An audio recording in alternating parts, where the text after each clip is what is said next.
All right. Islam. Hold on. All right. Islam, and welcome to MHHS, Eyes Wide Open. This is your host, Anita Ill, along with my co-hostesses, Ms. Raheem Alice Ill. Peace and love, Anna E. How are you this night? I'm doing great. All right, that's what I'm talking on. Peace and love to all Moors. All right. RVBey. Islam, peace and love. How are you tonight? I'm doing fantastic. All is well. All is well. And Islam. Islam, peace and love to all Moors, worldwide, universe-wide. You see? All right, Islam. I don't know why I feel like we need some Aboriginal indigenous drum beats right now. I don't know why. But, all in all family. Oh.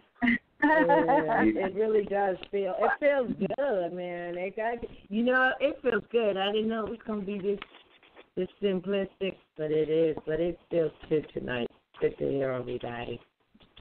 Before we get started, I just want to send a shout out to all the family listening around the world. Oh, and we have a new bunch of family listening over, where was it, Norway? Blog Talk does this demographic, and it shows us worldwide who is listening. So we got some Moors over there in Norway that's been listening. So Islam, some Moors over in Norway. What did you say, Kusha? Oh. I said Islam Moors. We'll just call it Morway from now on. Norway.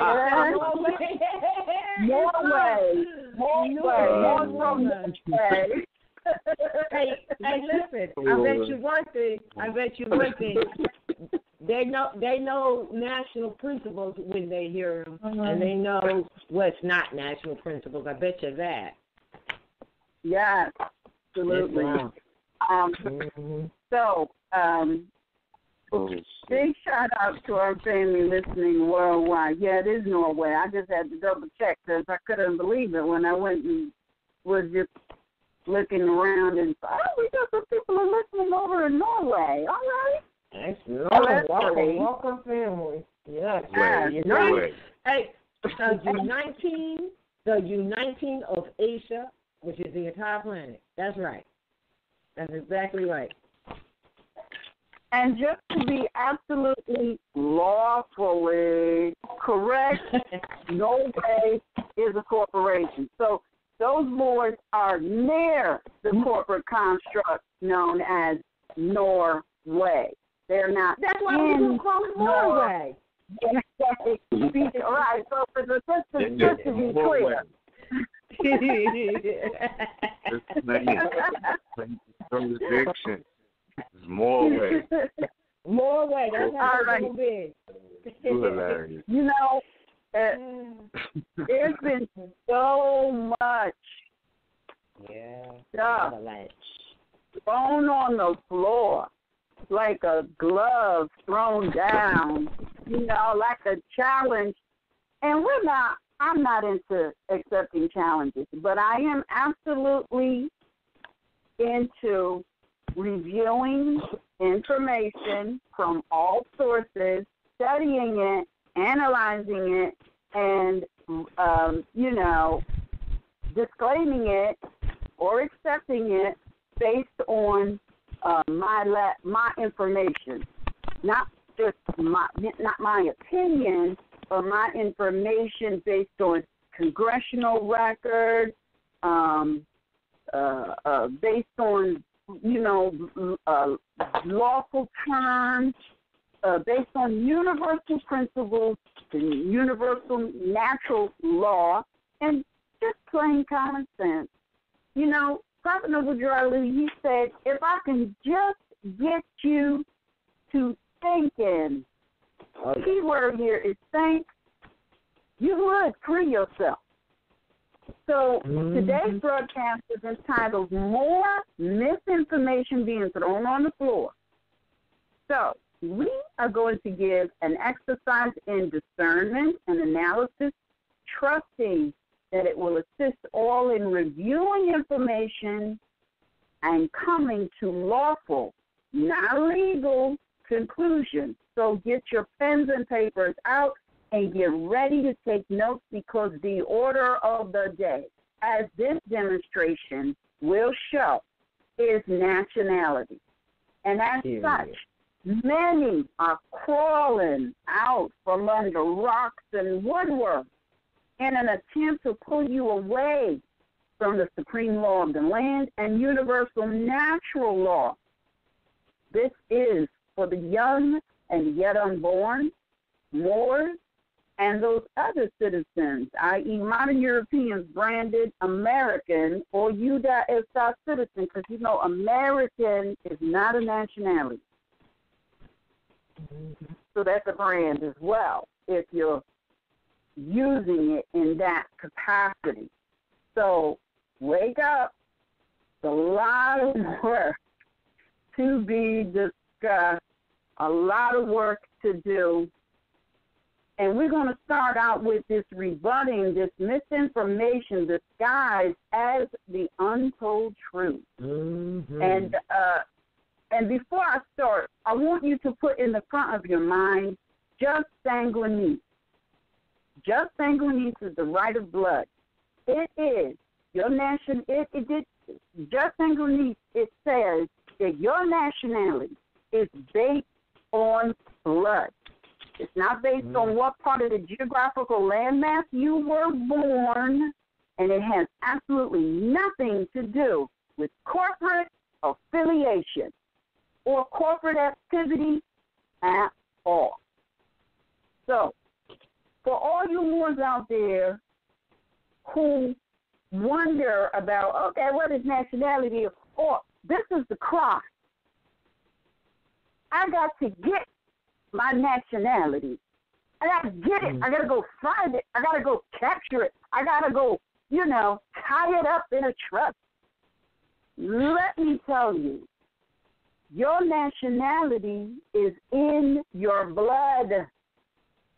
It ain't outside of you. It's inside of you. That's why Prophet Noble Ali said that no one can change your national descent line. See where they're being national? No one can change that. Not no one outside of yourself. And since your mother birthed you, you get your lineal descent bloodline from your mother. Now, if you think it comes from your father, then you will get caught up in that substitute mother and corporate activity, because your bloodline comes from your mother. You have to be clear on that. If you ain't clear on that, you're susceptible to all sorts of misinformation, because it's her blood that runs in your veins. So hear me. I be looking at some of these webs that sometimes I will occasionally read Facebook, but it pains me too much to read some of the things that people say on Facebook. And then, I don't get into looking at too many videos on YouTube, because the comments there pains me too much as well. When I listen to the misinformation and the misguidance and the running after this and that people are demonstrating, I'm going to say this for you, and I hope you hear me. Please hear me. You can't go get your nationality because it's already within your body. All right? Stop trying to get what you already got. What we have. It's in your blood. Nationality is in your blood. Nationality is in your blood. That's why it is not open for discussion, because it is in your blood. Now, if you can get that, then no one can trick you, which is why Prophet Noble Drew Ali said, study, study, study. Now, there's a whole lot of misinformation. I don't know if I'm going to be able to get through it all, because you've got to look at a lot of the definitions that are being bandied about, like ethnicity and race. Let me read you a little something I found on ethnicity and race. It says, genetic evidence has undermined the idea of racial divisions of the human species and rendered race obsolete as a biological system of classification. Race, therefore, should no longer be considered as an objective category as the term formerly was in expressions like the Caucasian race, the Asian race, the Hispanic race. Instead, if the reference is to a particular inherited physical trait as skin color or eye shade, that salient feature should be mentioned specifically. Discrimination based on color. Rather than using race to generalize about national or geographic origin or even religious affiliation, it is better to be specific. Korean of Polish descent. References to cultural affiliation may refer to ethnicity or ethnic group, Kurdish ethnicity, Hispanic ethnicity. Though race is no longer considered a viable scientific categorization of humans, it continues to be used by the U.S. Census to refer to current prevailing categories of self-identification that include some physical traits, some historical affiliation, and some national origin, Black, white, American, Indian, Chinese, Samoan, etc. The current version of the census also asks whether or not Americans are of Hispanic origin, which is not considered a race. There are times when it is still accurate to talk about race in society, though race has lost its biological basis. What? Race has lost its biological basis. Because guess what? It never described the people from a national perspective. It was more along the lines of hearsay, slander. And that's why it was categorized as discriminative or discriminatory. Now, ethnicity describes an ethnic group, a social group that shares a common and distinctive culture, religion, language, or the like, ethnic trait, background, allegiance, or association. So there again, ethnicity really isn't describing a nationality either. It's more of in line of similarity and affiliation, having nothing to do with your bloodline, lineal descent bloodline, and it is not anthropologically based. So these things mean nothing. So I want to get to this untold truth about the game self-proclaimed leaders play on indigenous Aborigines by this guy, Dane Calloway, who not too long ago we thought that his analysis of the driver's license fraud was pretty interesting and pretty cool, and about it and shared it in one of our previous broadcasts. Here this dude wants to now slander us, RVBey publications, for no unknown reason, really. So I'm going to start off with this self-proclaimed leader business. We've never professed to be leaders. We simply provide information with reference from credible sources and or for analysis to build critiquing and discernment skills. Now, indigenous people does not reference indigenous people does not reference the original people, Aboriginal indigenous people. That would be Moorish, branded Negro, colored, Black, African American, Ethiopian, etc. Though that is a clear distinction. You can call somebody indigenous, but there is a big difference between indigenous and aboriginal indigenous. Aboriginal indigenous is referring to the first people of planet Earth. That's all your Moors, melanated people, branded Negro, colored, black, African American, whatever. He goes on to talk about what is nationality and quotes a definition out of the Webster's 1828 dictionary. But you can't talk about nationality without including just sanguine, or your conversation is empty, which it starts out being. According to the definition quoted, it is a noun describing a national character with having the quality of being national or rather strongly attached to one's own nation. But what are you attached to a nation by? You're attached to a nation by bloodline. So you've got to bring in just sanguine, which is nationality based on blood. Now, if you are talking about nationality based on geographical location, well, that will be just sole, and that would be all those who are not a part of the human family and have to be adopted in. That would be your modern Europeans. Determines the quality or character which arises from the fact of a person belonging to a nation or state. Determines the political status of the individual, especially with reference to allegiance, while domicile determines his civil status. Nationality arises either by birth or naturalization. The rebuttal to that is, so what is the nation and what would the national character be? Look towards the word nationals.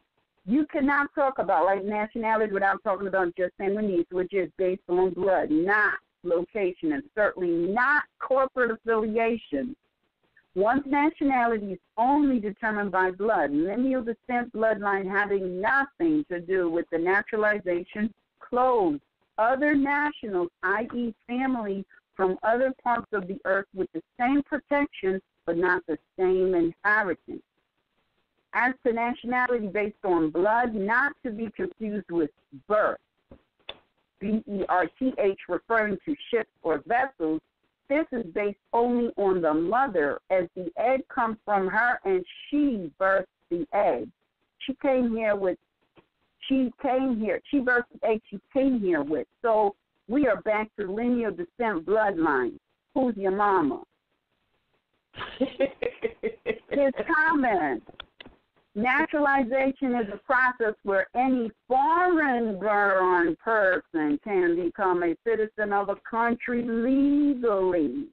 The rebuttal, again, the naturalization process spoken of in the 1790 statutes applies only to Moors who did not fight in the war against the Moors of Al-Marak, i.e. America. Aboriginal indigenous people can never be foreign, and your place of birth has nothing to do with nationality. Citizenship has to do with corporate activity, i.e. who do you belong to, and was intended only for use to determine what family of nation owned what corporation. For example, the first company that was established, well, actually the first three companies that was established by the British Moors on American soil, Moroccan soil, was the Virginia Company, the Plymouth Company, and the London Company. So the question asks, what is the citizenship of these companies? That question means who owns you as you sit on Moroccan American soil. And if you go into the Secretary of State of any Union State corporation, and you look up any corporation, there is a certain in their description, and it says citizenship. I think it says either citizenship or nationality. If the corporation was established in accordance with that state, it will say domestic. If the corporation was established in another union state corporation, it will say foreign, and it will list that other state as the citizenship that this corporation has. So all of this talk of nationality and citizenship, you can't talk about citizenship really, because citizenship really is not talking about anything. When you hear the word citizenship, they're really trying to trick you into saying, what's your nationality? And if you don't know, you might say, U.S. citizen. Who can claim a nationality? It is a right written within the Universal Declaration of Human Rights, Article 50, Section 1 and 2. Quote, everyone has the right to a nationality. No one shall be arbitrarily deprived of his nationality, nor denied the right to change his nationality. The rebuttal. Although the Declaration of Human Rights affirms what already is, nationality is based on blood, and it cannot be changed. It can be corrected. Correct. For example, if you are branded a citizen of U.S.A. where it says nationality U.S.A. as the fraudulent passport denotes, this can be corrected because U.S.A. is not a flesh and blood being. You are, and as such, you must correct this. So what is your lineal descent, bloodline? Who's your mama? Being born in a geographical location. This is the statement by the brother here. Being born in a geographical location does not grant one a nationality. Being born in some countries will grant you citizenship, but it will never grant you a nationality because a nationality must be claimed. Rebuttal. A geographical landmass does not determine one's nationality. The bloodline coming from the mother does. International law affirms that nationality is based on bloodlines. This is why in the jurisdiction of corporations such as China or Japan, you are a national based on bloodlines. That is the standard for other nations, especially China and Japan. I know this firsthand as I assisted a more national of Japan, and their laws are based on ancient law, which is bloodline, not corporate affiliation. That's a United States of America trick. The next comment made, highly critical with respect to the legal status of all Americans, no matter your ethnical background. Rebuttal. Look up the definition of ethnical. It is not used anywhere but with employees of the United States of America as it was found to be prejudicial, substantiated. So what exactly does a modern word have to do with an ancient determination of nationality based in nature's law, not corporate policy? Also, one must be very careful when using the word legal, as legal does not always include law, but lawful must always be based on law, specifically the laws and principles of the universe and nature, again, having nothing to do with corporate activity and policy. Next statement made by this brother, are you a U.S. citizen? According to Title 18, Section 2340, subsection 3, United States means the several states of the United States, the District of Columbia, and the Commonwealth territories and possessions of the United States. My rebuttal, United States is the United States of America with the All America portion dropped. It is a union corporation established to protect the various states/companies that agreed to be members of that union, much like people are members of the iron union or the carpenter union. All members of the union have their beginnings as companies, 3 being the Virginia Company, the Plymouth Company, and the London Company. So Title 18, Section 2340, subsection 3 is correct, as much as the codes are correct and apply to corporations and corporate activity only. Next statement. The District of Columbia's current status. Look at the official website of DC.gov under statehood. it states DC residents seek statehood because it is the most appropriate mechanism to grant the U.S. citizens who reside in the District of Columbia the full rights, privileges of American citizenship. Rebuttal. The District of Columbia can never be a member of the Union States. American Constitution, Article 5, Section 3. But no new state shall be formed or erected within the jurisdiction of any other state, nor any state be formed by the junction of two or more states or parts of states without the consent of the legislature of the state concerned, as well as the Congress. You've done your homework. You know the Congress adjourned on the 28th of March, 1861 in Sandia. So there's no way the District of Columbia will ever be a lawful, a union state lawfully.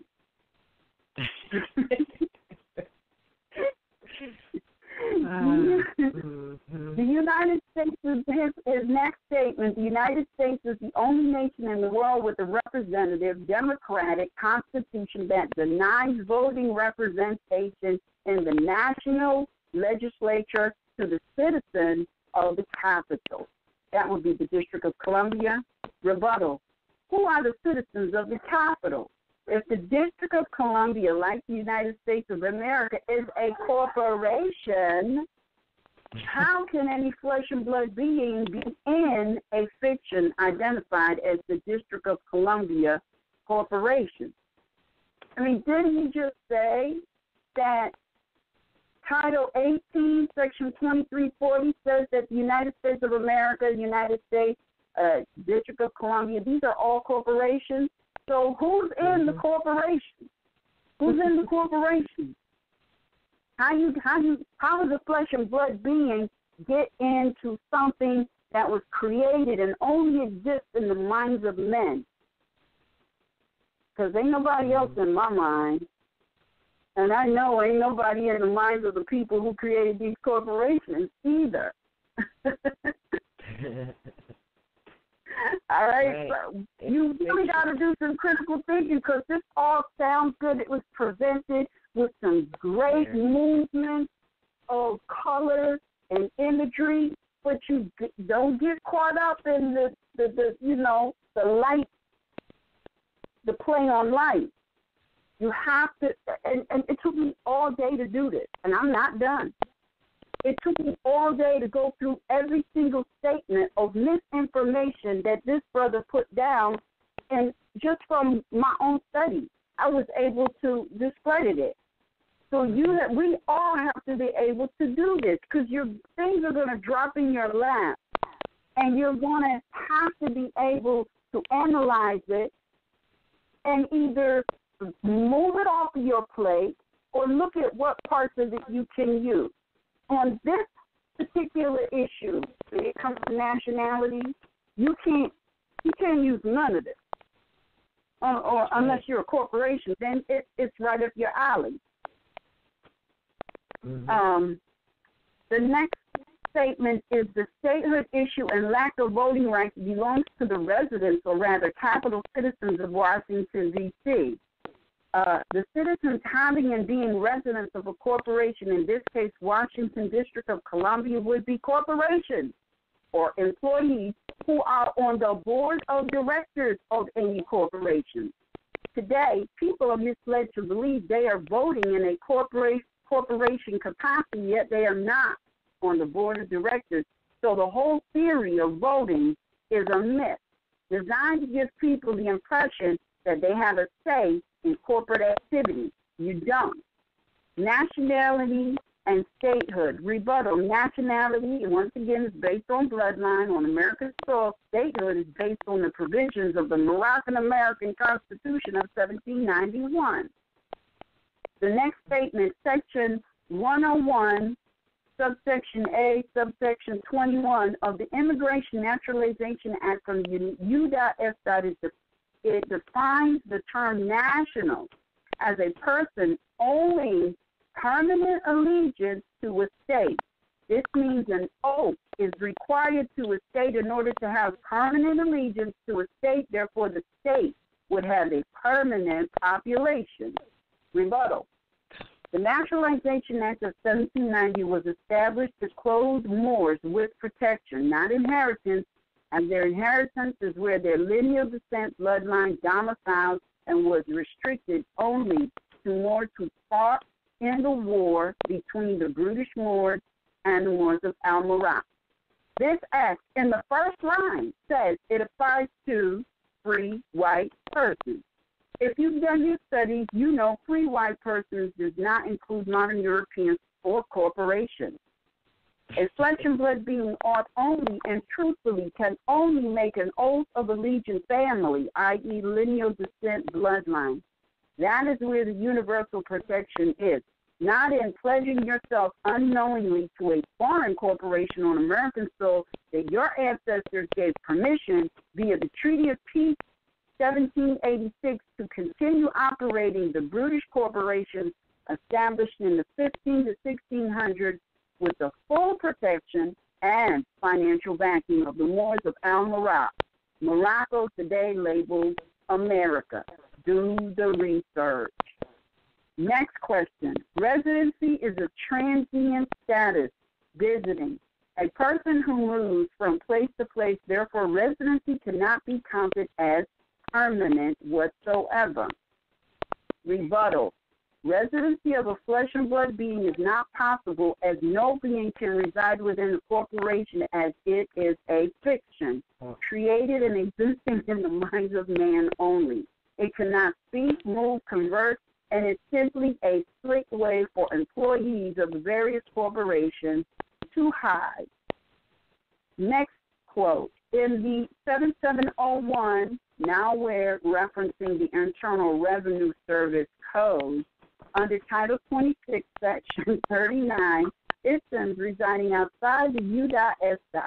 If any citizen or resident of the United States does not reside in any United States judicial district, such citizen or resident shall be treated as residing in the District of Columbia for purposes of any provision of this title related to A, jurisdiction of courts, or B, enforcement of summons.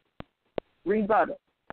Title 26 is not positive law, and the Internal Revenue Service is not an agency of the United States of America. This was affirmed in the codes themselves, an IRS disclosure officer document, and in the case Diversified Metal Products Incorporated versus Tebow Company Trust, Internal Revenue Service, and Steve Morgan. Therefore, this is not relevant to the flesh and blood being. Next entry. Congress divided the United States into districts. There are 94 federal judicial districts, including at least one district in each state, the District of Columbia and Puerto Rico. Rebuttal. There are 12 districts comprising the United States of America as judicial districts for business purposes. And by the way, Puerto Rico is a municipal corporation and went bankrupt this year.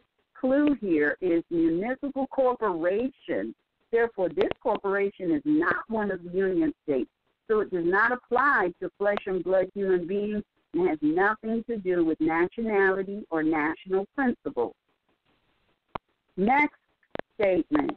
To be found in a district would mean that an oath or affirmation to a state must be in existence in one of the judicial districts of the United States.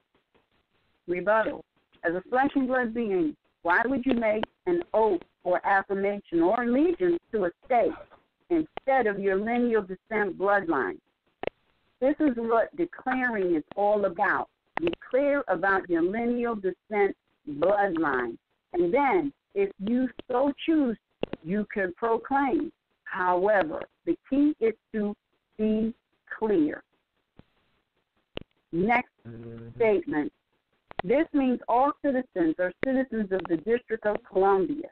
This also means that U.S. citizens are stateless because the District of Columbia is not a state. The reason they have been seeking stateless. with U.S. citizens not possessing an oath or affirmation to anything, this is strong evidence that U.S. citizens are stateless persons. Rebuttal. Citizens can only apply to corporations that will be a citizen or having citizenship to a union state. If you check any Secretary of State website and look up a corporation, there is a place on their website that says citizenship, or it may say nationality, and in its place will be domestic or foreign. The corporation was established with the Union State Corporation. It will list that Union State and domestic. If established with another Union State, it will list that Union State Corporation and foreign. I'm going to stop at a certain place, but there's one thing that I want to read because, and I think it might be coming up, but I want to read it in the order that it was given. And then once I get to that one statement, which is going to cancel out everything that was said, I'm going to yield the floor. So I'm going to try to hurry up and rush through. Don't rush. Don't rush. Because the information you're sharing is... I'm not rushing through, but I want everybody listening. These are the statements that was made.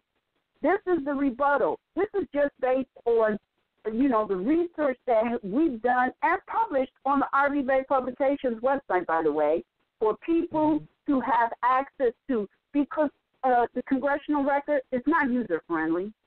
A lot of the information that we have found over the years, you can't even find it now. So if we hadn't taken it and put it in a place where everybody worldwide could find it, then it wouldn't be available now. Oh, and by the way, have you heard this little bit of ditty? RVBey is probably RVBey Publications is probably the biggest Moorish website on the face of the earth right now.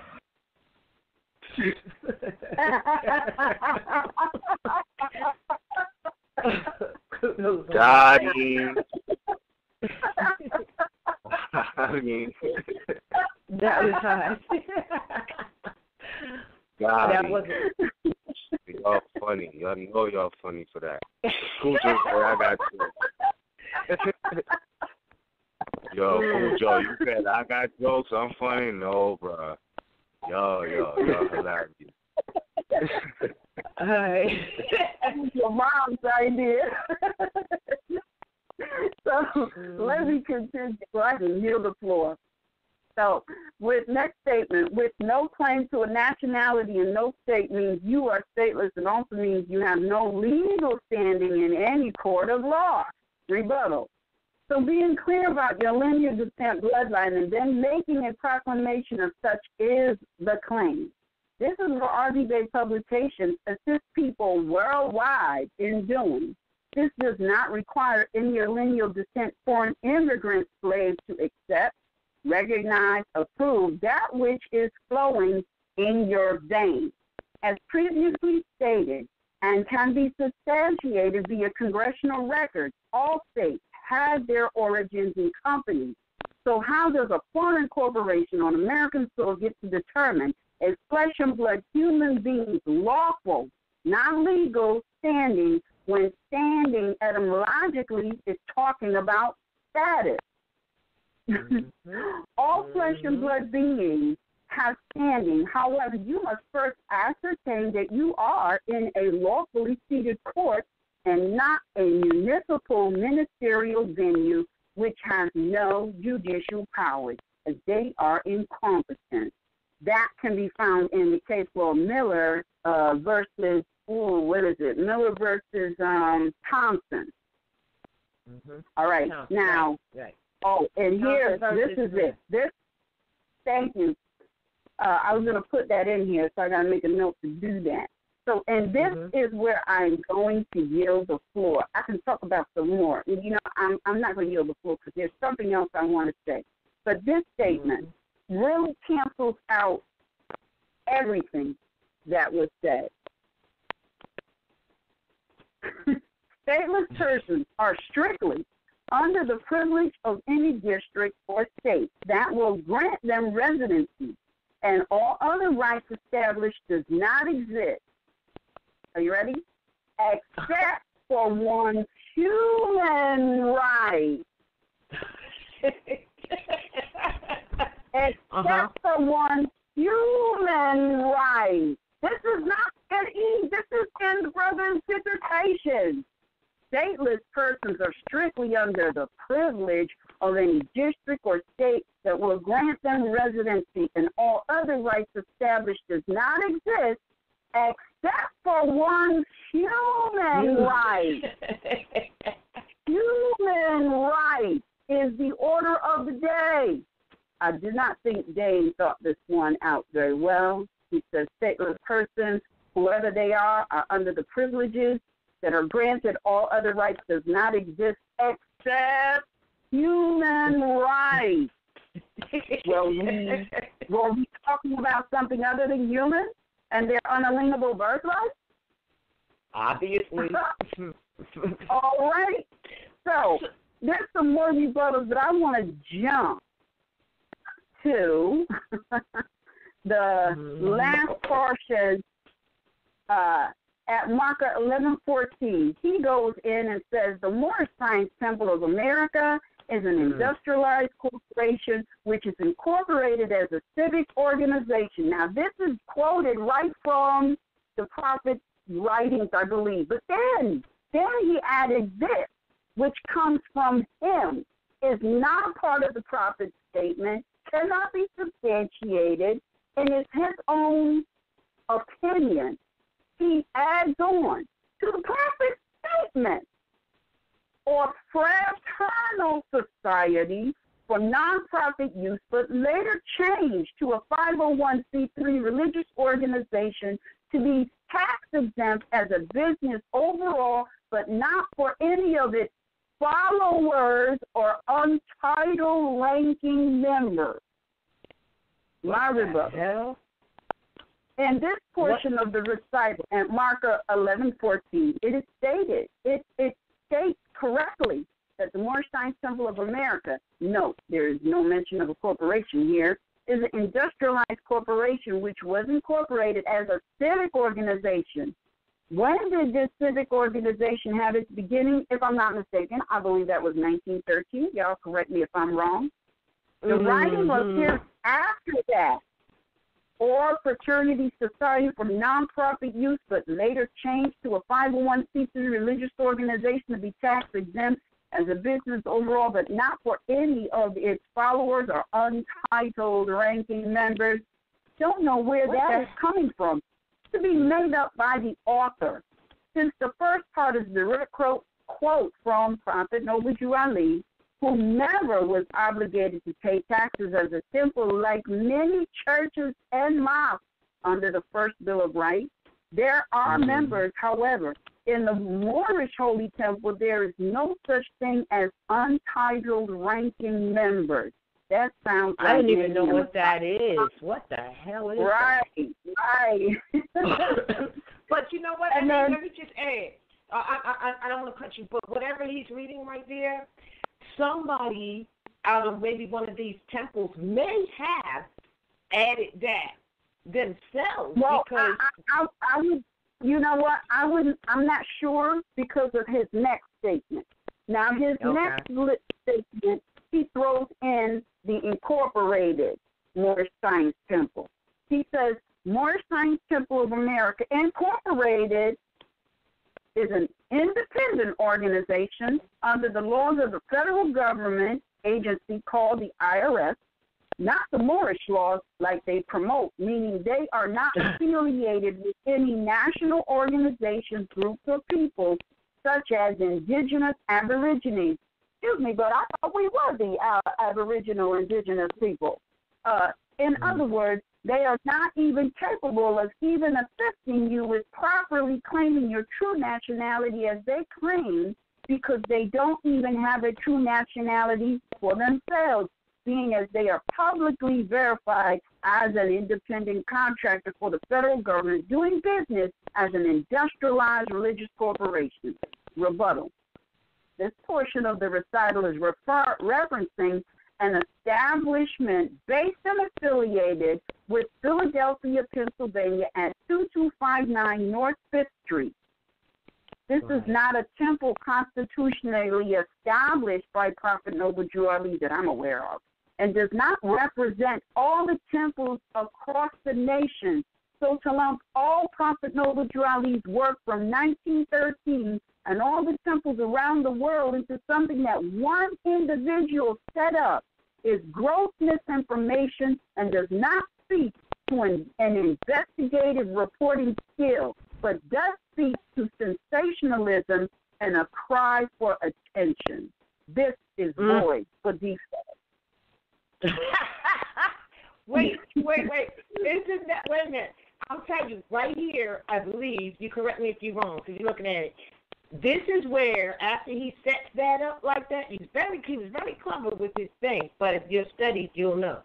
Then after he does that, talks about these temples who have made the 501c incorporation, etc., right? Then he segues and says, such as RVBey publications. Well, wait a minute. I'm getting ready to read that. I'm getting ready to read that. This guy is I'm getting ready. Nick will just about wrap up my little presentation, and we'll yield the floor. He said after that, read and totally understand everything before you sign up with any organization claiming that they can assist with a nationality card, travel card, etc., like Moorish Temple of America Incorporated, affiliated organization called the RVBey Publications, because those same people can be removing you from one negative thing and placing you deeper into negativity purposely or inadvertently. Be advised, those types of people will state a bunch of gibberish. Miss, you pulled my coattail to that word gibberish to make it seem as if they know the law, but then turn around and say things like this on their website. And the things that he states on their website is actually, he reads from MSTA1913.org website, trying to attach this MSTA1913.org website to RVBey Publications when it has nothing to do with RVBey Publications. But my rebuttal is I agree. All must read and totally comprehend everything. After all, that is what Prophet Noble Drew Ali strongly advised all Moors, branded Negro, colored, blacks to do. Study, study, study. If I can just get you to thinking, you free yourself. This is an example or an exercise to implement what you have studied and how you think and analyze. For the record, RVBey Publications is not an affiliate organization or organization of any Moorish Science Temple of America Incorporated. In fact, on the website, it states the only Moorish Science Temple of America not incorporated on a Moroccan-American soil near the corporate construct Canada, i.e. Canaanland war, that RVBey Publications is in association with and supportive of. That will be the Canaanland Moorish Science Temple of America, hosted by our son, Cujo Aguail. It's right on the website. It has a mailing location that is not 2259 North 5th Street, Philadelphia, Pennsylvania, which this brother is trying to lump everybody in and throw them right under the bus. All right? And then scoop them up and throw them in the trash can. Not having it. So we are talking gibberish. Do you know what this word means? Miss pulled my coattail to the word gibberish. It says unintelligent or nonsensical talk or writing, highly technical or esoteric language. Oh, so we're talking esoteric language, yeah. And then to rebut, he tries to attach RVBey Publications to this MSTA1913.org website, and my rebuttal is the above quote. Although it is in fact a quote from Prophet Noble Drew Ali, Dane Calloway took this from a website that RVBey Publications is not aware of nor affiliated with. This appears to be an attempt at trickery. RVBey Publications is not a 501c3. not an MSP of A, and does not take membership. Right. Right. So with that. Oh, you can't go too far. Hold on. That's statement right there. That's the only 3 things that I put up on the site, and I realized the way he said, like, it sounds all good, and then they say, like RVBey Publications, as if we are MST of A or a 501c or, and then he associates us specifically. You just cleared it up with this temple that obviously is a 501c at Philadelphia. And and we're not associated with them. I don't even know where it is or if I even stepped into the place.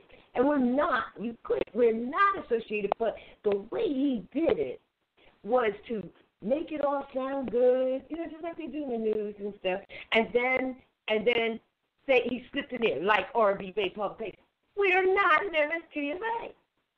What the heck is, No, and then the other thing is that quote that looked like it comes from our site with the beige background comes from another site, as you just identified where it comes from. Right, somethingmst.org. So this guy is absolutely slanderous. I will say this. Right, we're not an MSTFA. We don't take memberships, all right? And we're not a 501c3 establishment or any derivative of saying. Truth and falsehood is strangely mixed at these times, especially. See, the prophet already said that. He said truth and falsehood is strangely mixed.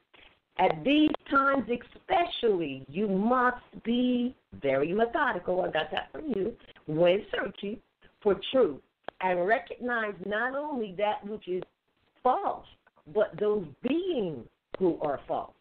This is why and when study is and always has been paramount. You're looking at it right now because you can easily be misled. Careful. This is another warning that the prophet gave. He said somewhere in turbans and feathers could put you back into slavery. I'm saying careful. Somewhere in turbans and feathers, and some who do not wear turbans and feathers will send you back into enslavement, all right? Because this guy, has anybody asked him, you don't even need to ask him really, what his nationality is. Hello? But you people who are tagging on, talking about, yes, I want to get my nationality, brother, what do I do? He can't send you to get your nationality because he just said, you already have it. It's about bloodline, right? But you're doing that, and you didn't even ask him what his was. You see? And he's going to give you a package for $39.99, and it's all steeped in what? The corporate activities the modern Europeans have thrown away. We already know that. They threw that stuff away because they tried to be the national tears. They cannot be that because they are not that. So they threw it away. And then this guy is calling you foreign? This is a big mistake to give away your ancestral estate. I don't care what condition it's in.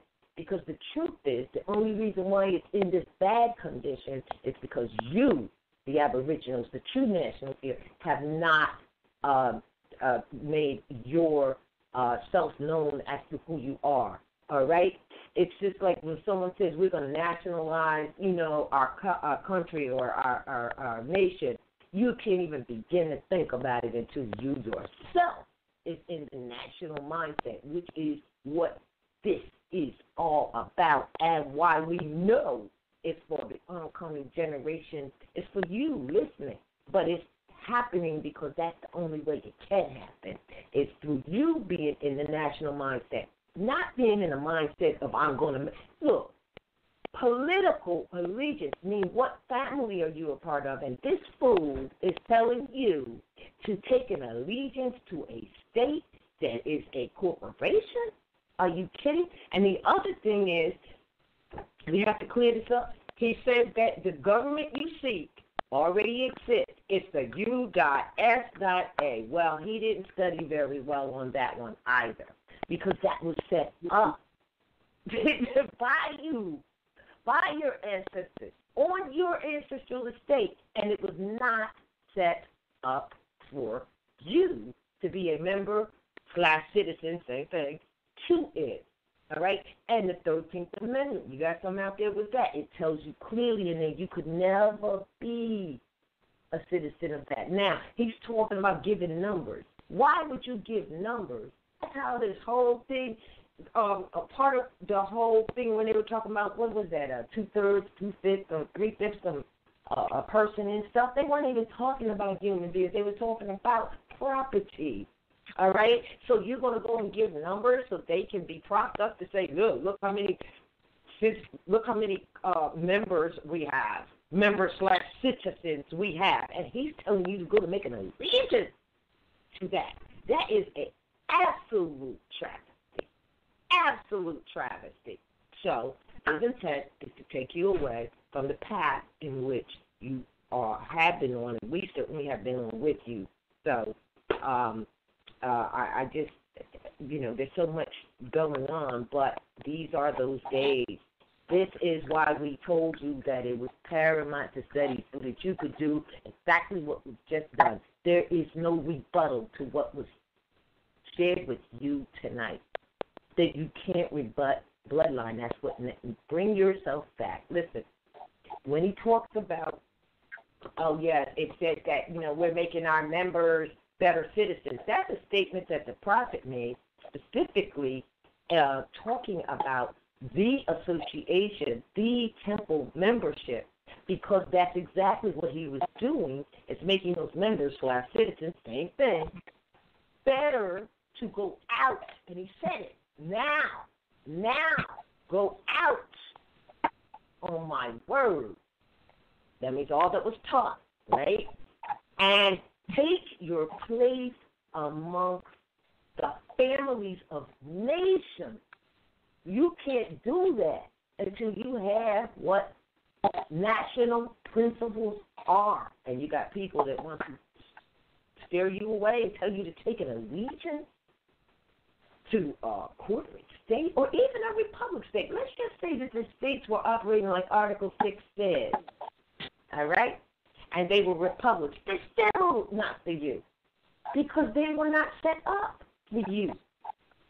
You're the national. You're the aboriginal. And you made it real clear when the articles of the National Constitution are for corporations. The Bill of Rights are for natural people. and you know what? Yeah.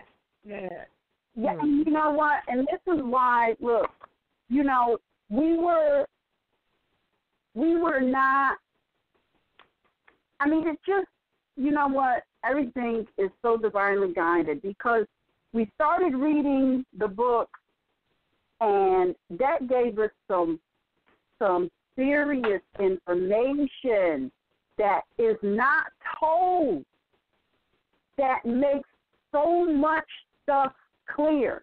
Like, you had movies like 12 Years a Slave that kind of gave you a little bit, they let you know, wait a minute, these people, the Aboriginal indigenous people on this land was very, very prosperous when modern Europeans came on to this land. Had businesses, homes, was waited on by modern Europeans. Then they put Django out there. Django had so many teams. It was ridiculous. All right? Then we find these books. The oldest book that I have found so far is from 1974. I'm going to read that after. White Cargo, The Untold History of Britain. What is it? What is it called? White Cargo of Britain. What is it? Oh my gosh, I can't find the book. Which one are you talking about? The one you gave me? The one you gave me just by D. Masterson? The one that we're reading. Oh, it's the one that White Cargo, The Forgotten History of Britain's White Slaves in America by Don Jordan and Michael Walsh. There you go. Britain's White Slaves in America. Now, the book that I'm going to read after that is a bit on the gruesome side. I think that you should, if you have children listening to these readings, you might want to send them to bed early and you listen first to see if it's appropriate, because very gruesome how the British Moors treated the modern Europeans. It's very gruesome. But the point that I'm making is, without that information, which, look, Prophet said he's going to make the Europeans tell the truth, it's starting to come out. Without that information, you will make an assumption that a state is a government. But what is a government? Do you know, I was watching this show called Outlander. It was so, I'm telling you, I don't know why I was watching it, but I was watching it, and in one of the episodes, the girl, I think she's British or English, and she goes to this place, I think she tries to study to become a doctor, and she walks in, and the modern European says to her, "Oh, look, you're a woman and a nigger," something like that. And I was like, wait, what? I have to rewind it. And this is supposed to be from the late 1960-ish era over in Great Britain. This is what she says. But also, what I found is when I was watching this series, it gave a little bit of historic. It goes back. It goes back to the 1700s of Scotland, and then it comes forward to the 1950s, 60s of Great Britain. And so it's showing you some history that you probably are not even aware of. I'm looking at that, and I'm saying, okay, they're substantiating that a lot of these things that they came over here, British Moors came over here, by the way. Well, they didn't come over here. The British Moors sent modern Europeans over here to establish businesses, and it says that right in the Treaty of Peace and Friendship. They came over here to establish businesses so that they can generate commerce revenue for the British Crown. They're still doing the same plan that they implemented back in the 1500s. They still got it going on today. People, there was many companies were established.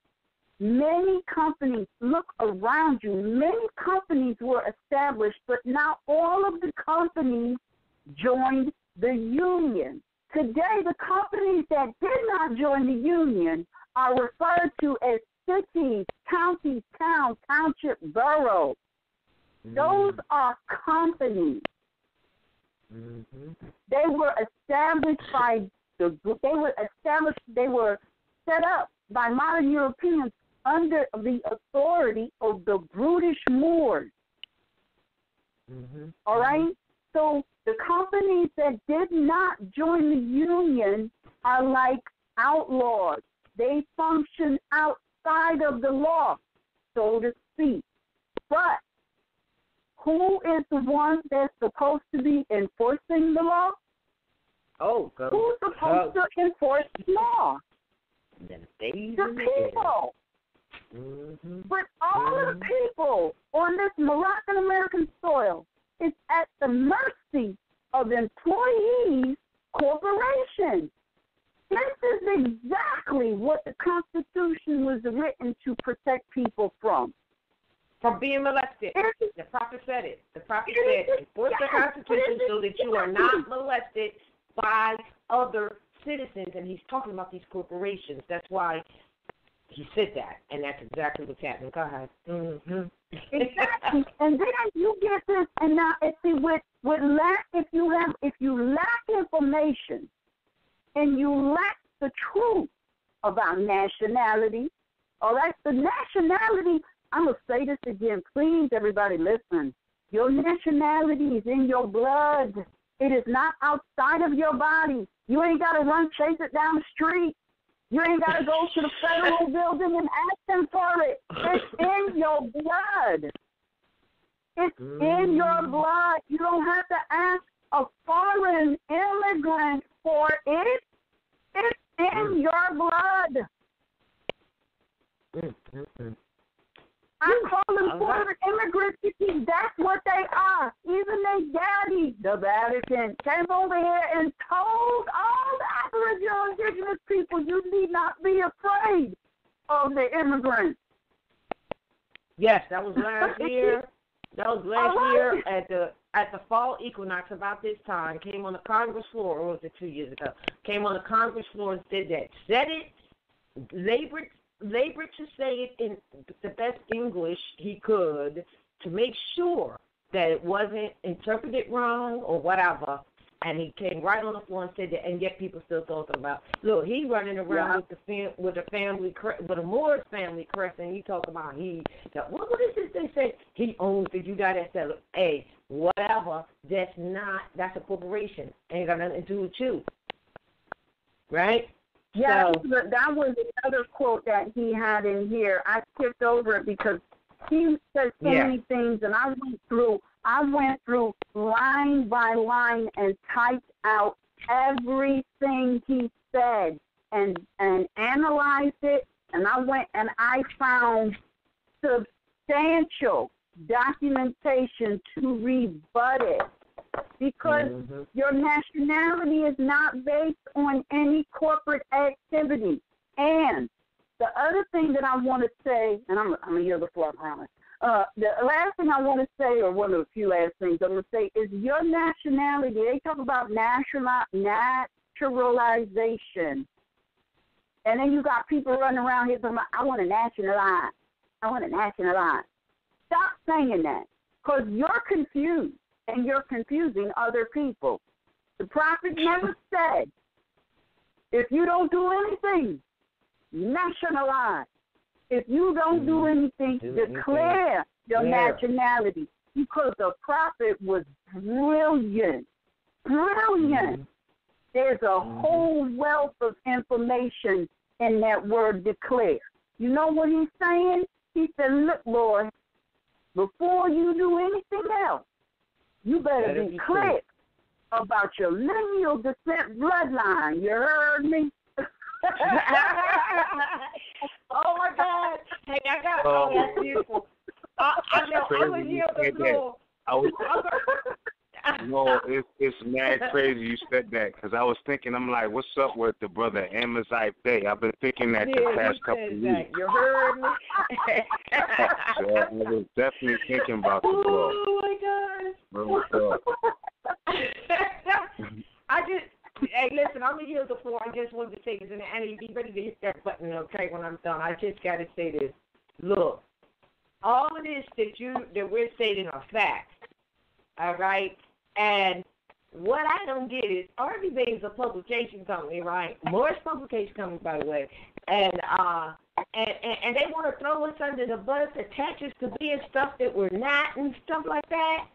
You know, and I'm like, if he or anyone wanted to lead people down a path, right, then go ahead and lead them down the path. Why you got to throw us under the bus while you're doing it? But I know why. Hit the button again. RVBey is probably RVBey Publications is probably the biggest Moorish website on the face of the earth right now.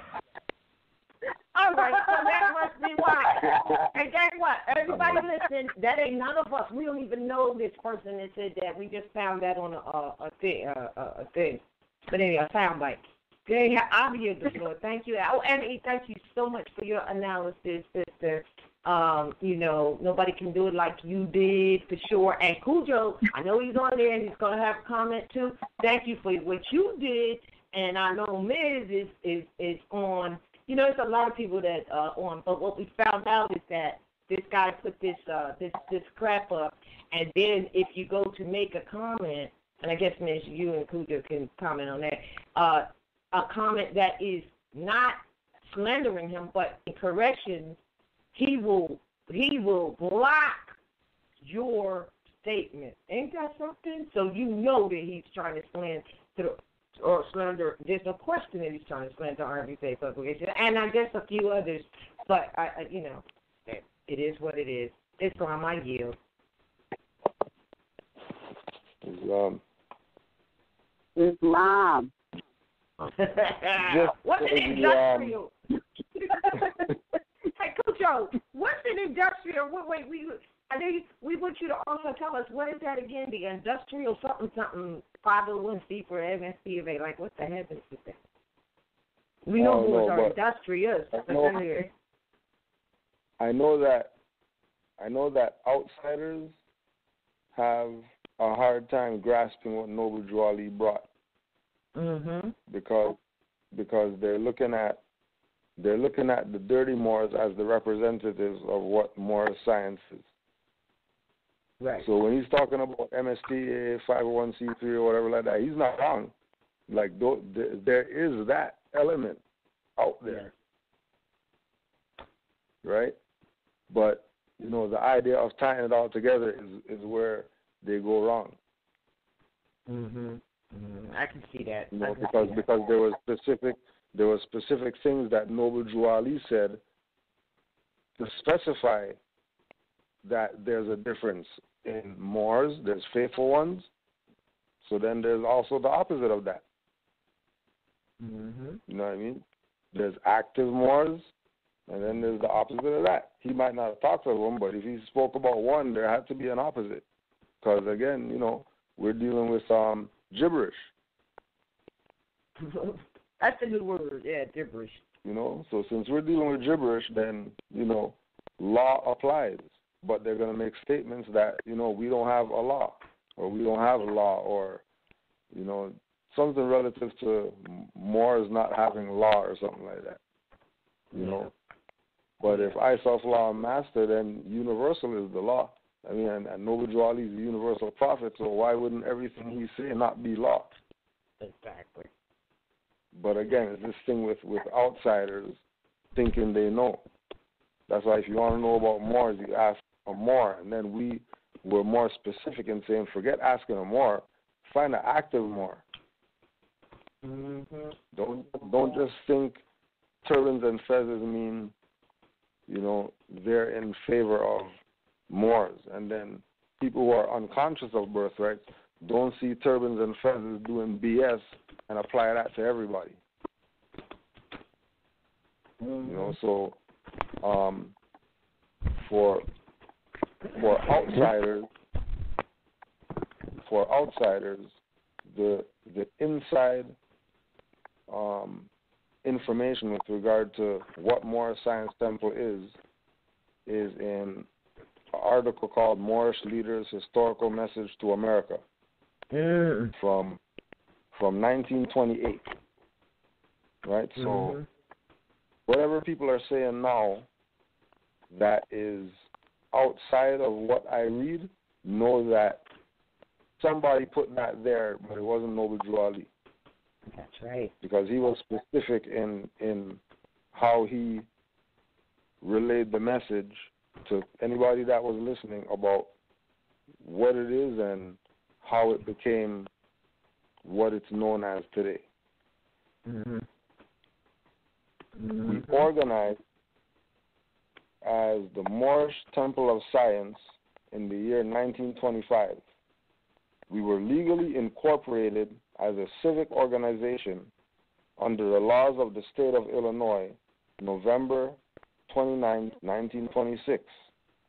The name Moorish Temple of Science changed to Moorish Science Temple of America, May 1928, in accordance with the legal requirements of the Secretary of the State of Illinois. The object of our organization is to help in the great program of uplifting fallen humanity and teach those things necessary to make our members better citizens. A national organization with a Rotarian complexion as it relates to branch temples became obvious with the increasing number of inquiries from men and women in different sections of the country concerning the purpose of the organization. There are branch temples in 15 different states at this time. Since the work of the Moorish Science Temple of America was largely religious, the organization has been legally changed to a religious corporation, and an affidavit to this effect has been properly filed in the Cook County Recorder's Office in Illinois. Now, everybody's mind is going to go to what they see today when, you know, they say religious organization, religious corporation, whatever. This guy go with the papers, go inside of a building, and then file the paper with the guy at the desk, and then he's going to go in the back and he's going to stamp something and then bring it back, and then now you're going to say, yes, I am whatever now. Organization, we're going to help, whatever, call ourselves whatever it is, right? What the outsiders don't have is the 101 questionnaire, which on the back of it outlines this affidavit, right? Changed the organization to a religious corporation. And then that affidavit was done through Heard's Revised Statute, which is basically giving some people the authority to come together and, you know, create an affidavit, file it themselves, not them going to register something for somebody to say, well, you got permission, them going themselves and filing it. And then once they file it, then now it is what they say that it is, which was making it a religious corporation. Because, again, the national organization with the Rotarian complexion as it relates to branch temples became obvious with the increasing number of inquiries. The increasing number of inquiries were Negro, black, colored people who were religious. You didn't do that for Moors. You didn't make Moorish Science Temple a religious corporation for Moors. That's right. That was the arm for that reason. And the Moorish Holy Temple was still operating at the same time. Go ahead. And then you had that for Moors, because that was the civic, which once you get to that level, you graduate from Moorish Science Temple to Moorish Holy Temple of Science.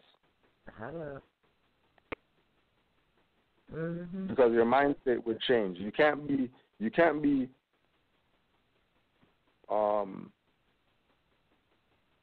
a novice. You can't be an adept, but Moorish Science Temple. Right. Put it like that. If you're an adept, you're Moorish Science Temple, you're Moorish Holy Temple of Science, you're Moorish Divine National Movement, you're Asiatic States, you're Grand Body, you're all this stuff. If you're a novice, you're just Moorish Science Temple, and that's it, and that's all, and you don't know anything else, and that's all you know. And that guy's the Grand Chief, that guy's the Secretary, that guy's the whatever, and then that's it. And there's nothing else. And then those people, that's what they push. Moorish Science Temple only. Moorish Science Temple. 50 years been going on, and all they keep pushing is Moorish Science Temple. But there was something called Moorish Holy Temple of Science. How come they're not repping that? Because they're not adept. They're novices. So all they know is that one element. And again, which comes back to the thing of who's feeding Dane Calloway, RVBey to go after. Because there's many Moors out there that should have been mentioned in his little whatever. If you're going at Moors, if you're going at this idea of package selling and whatever, there's mad Moors out there who should have been on it too. So he got fed RVBey publications, right? He got fed particular aspects to present. Like, for example, Moorish Leaders Historical Message. They're going to take excerpts out of that, but they're not going to take excerpt out of the 101 that has the affidavit. And it gives you the reference point of Heard's Revised Statute to let you know that this has nothing to do with IRS or nothing like that. Heard's Revised Statute has nothing to do with IRS and all that. and going to them to get some type of tax exempt because they're a religious corporation. That's not what Herzberg statute is about. But that's what was used. But that's only on the inside. Outsiders don't know that because outsiders don't know about 101 questionnaire. Much less to know that quote-unquote affidavit on the back of the 101 questionnaire is a real affidavit that was filed by Moors on the public record, which lets you know that they recognize Moors, or they wouldn't let them file that affidavit. Lets them know that everything that they were doing was right and exact, or they wouldn't have let them file that affidavit, that you could still go today, 2007, and go see the stuff. It's still there. But they don't recognize the Moors, and we can't do anything as Moors and all that. So it goes back to that thing from earlier. Again, excellent rebuttal, you know, and trust that there's probably one or two more that's going to back that one up, because as we say, you know, all active Moors see from a different perspective. And once active Moors put it all together, there's nothing that these clowns are going to put out that's going to get through. Nothing's going to seep through the strainer. Thick porridge. Nothing is seeping through.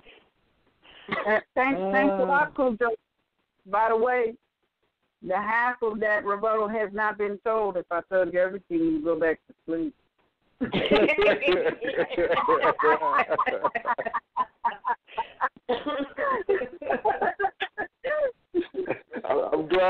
glad I was up for that one.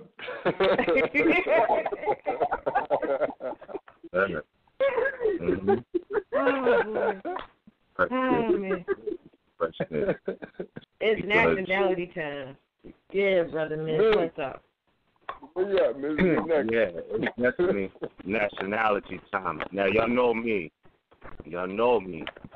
And, yeah, I do, you know, we got the Mantis Views 29. And I haven't pressed the, well, excuse me, I did press the lens. But I had to press the lens for this one.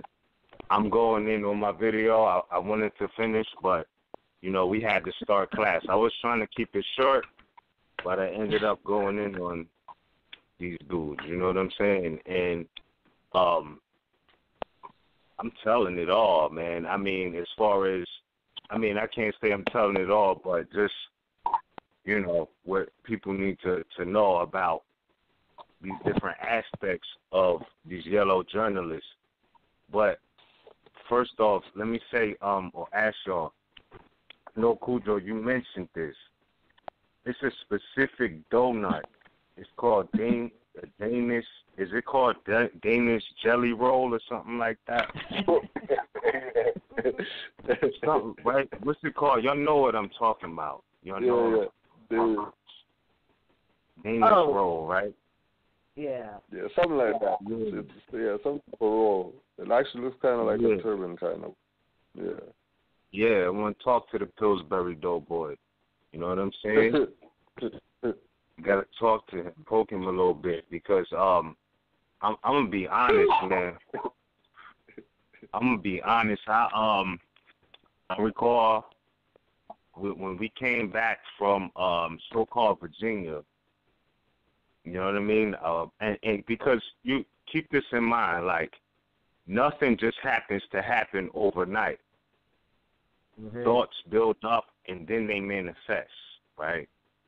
So the Pillsbury Doughboy or the Danish jelly roll, he's been clocking us for a minute. It's evident by the you've been studying the website and all of that. Okay, facts. Now, I never heard of him speaking contrary to us, to RVBey publications.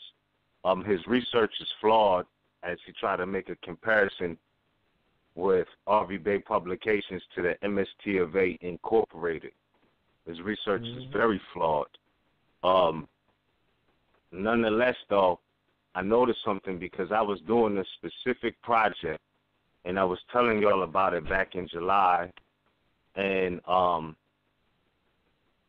kept, doing some extra extensive research to make sure that, you know what I'm saying, I had different angles covered. And just so happened, Pillsbury Doughboy, Danish Jelly Roll, put out a video on some of the things I was talking about. And I'm like, man, I know these ninjas ain't really just happen to want to do this. They had to be clocking. But I was like, okay, all is well. I feel this because, you know what I'm saying, this is something that needs to be talked about. But nonetheless, since July 24th, he did a documentary. I knew then, I'm like, oh, son is clocking our style. You know what I'm saying?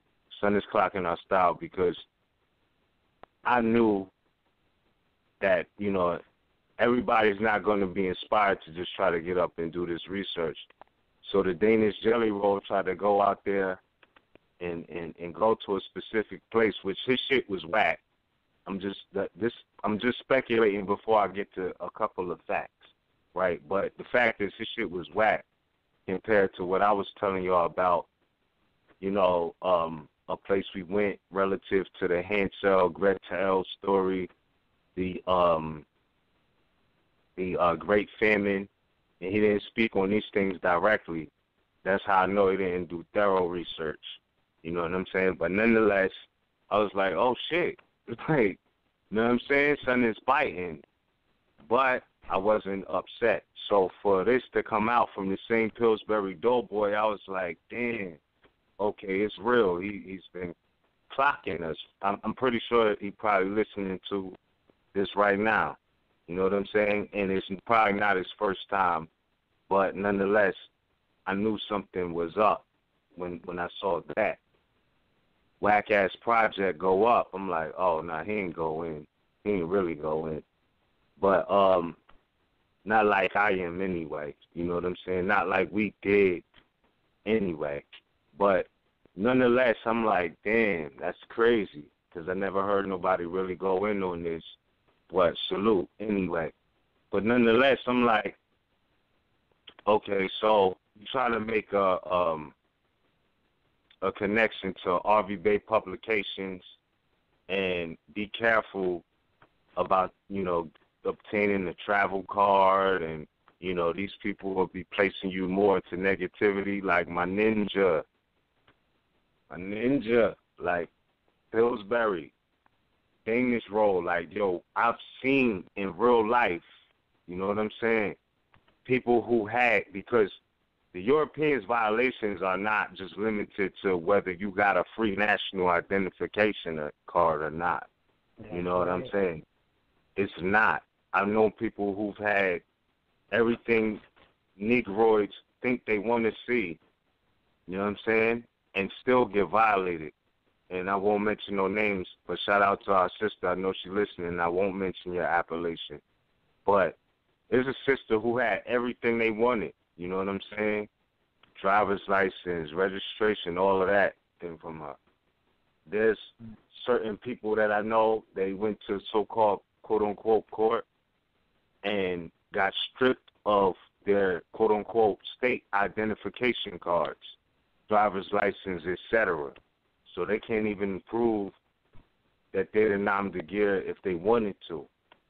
But I noticed one thing about when people try to diss RVBey publications is because in certain aspects they secretly want to be,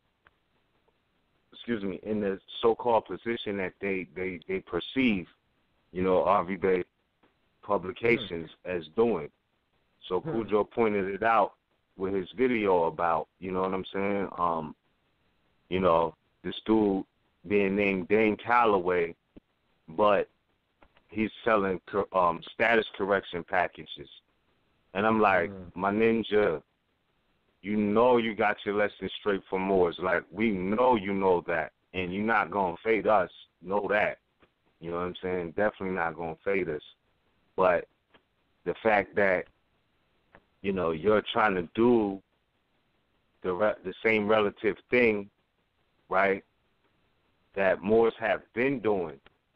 And Cujo pointed it out that, you know, he's doing it with a nom de guerre.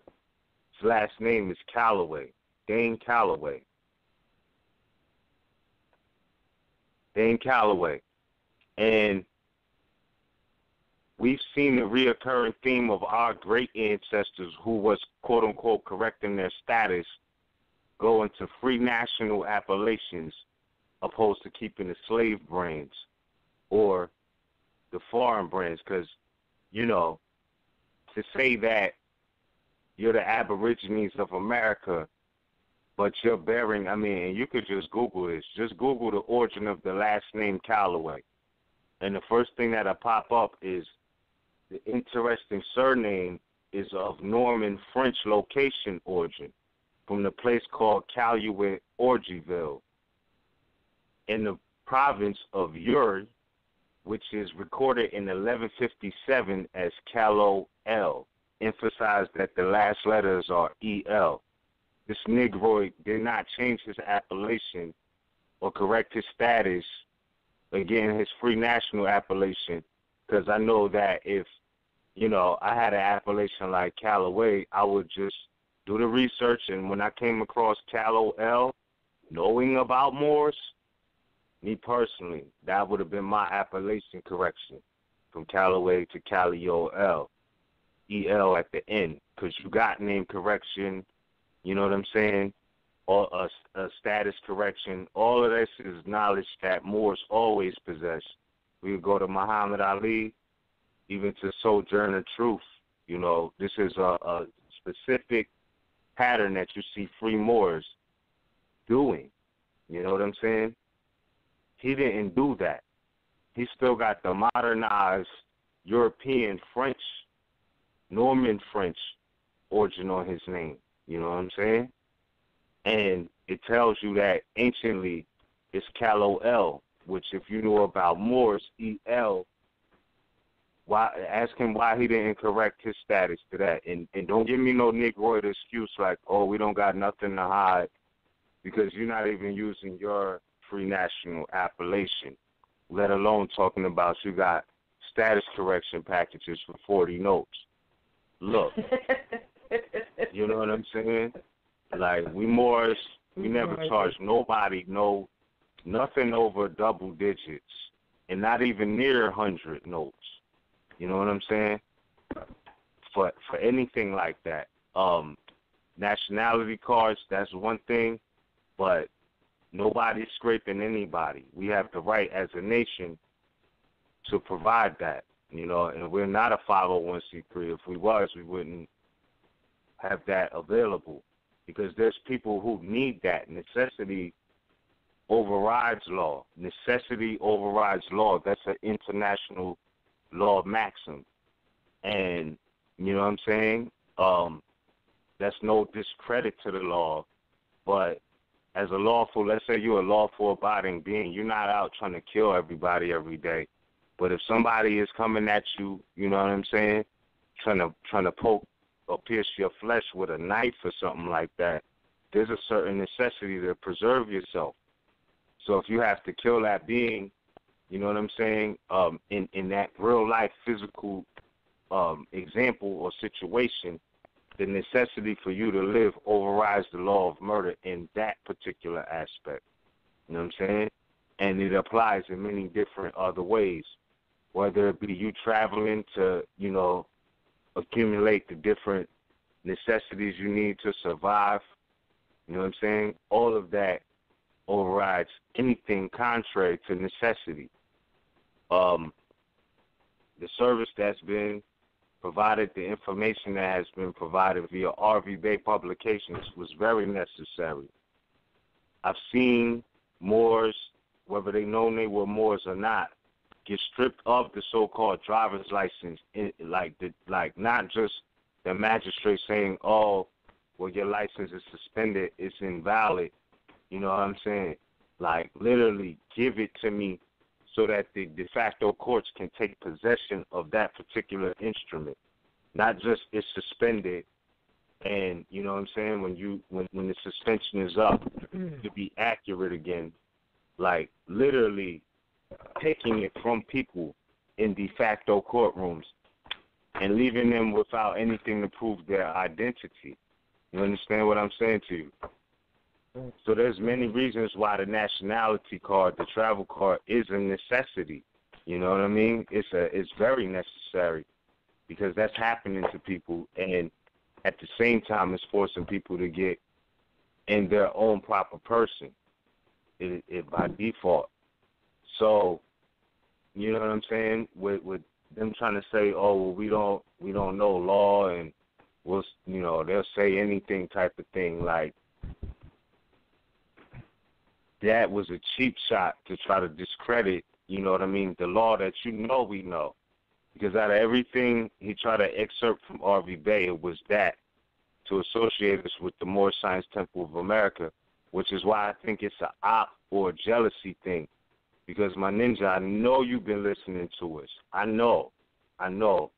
We're not just talking heads. Like, I can dissect your whole energy. So, but you know what? I think. Now, I'm not trying to cut you because, you know, it really ain't really about him per se. I think it's just like what Cujo said that, and you said, that's really kind of what it is. Like there's something else backing the intent and drive that this person has latched on to. You know what I'm saying? Like, that's what I think. Yes. Yeah, but he's talking about correcting status and being an Aborigine of America, and his last name goes back to Norman French people. Mm-hmm. Don't talk to us about salute to all the Aborigines and stuff like that. We ain't trying to hear that. And we know that, Moors was all over the planet. But if you're about correcting status and all of that, you gotta correct your own. Correct your own first. Get your shit in order, because the last name Calloway comes from Halo L, like EL is at the end, and we know that the 5 titles of Moors are El, Bey, Day, Al, and Ali, and EL at the end, just like the origin of Calloway. So Dane Calloway didn't even correct his status. You know what I'm saying? But the Pillsbury Doughboys. That's what I want to add. The people who are following him, people who are following him, talking, yeah, man, this sounds good. How do I get my nationality? And they don't even realize that he doesn't even have his own. He doesn't even have a nationality. He's not even an LFA. So how can he give you that? His intent is to make you show allegiance to a state with all the convolution that and he just spelled out. So forgetting about him for a second, because it's probably going to be a whole lot of him, and probably is a whole lot of him. The fact that the people need to wake up and realize how silly they sound, saying such a thing without even thinking. You know, like the prophet said, if I could get you to thinking, you would free yourself. That's the travesty. And so therefore, taking advantage of those that are coming in, quote unquote, new, if you will, or green, if you will, because the call of the day is in fact nationality. And if I may, and I don't mean to cut you, but if I may, to just make a short mention of it before we go into any questions that you briefed today about the, if you would, about the what is it, BIE, Black Identity Extremists, and that is just more proof that, hey, you better declare your nationality and make sure you're not confused with being black, Negro, colored, or any of that. Yeah. You know what I'm saying? Yeah. Right. Well, that too. There's a lot of people who are talking about that as well. You know, the FBI just came out with a memo talking about the Black Identity Extremists. You know what I'm saying? And I'm looking at this, like, I haven't found a clearly defined definition of it, but I'm like, this is what Noble Drew Ali was talking about, not the sellouts, not the, post-Noble Drew Ali Moors who've been suppressing the movement like that. the divine and national aspects of it.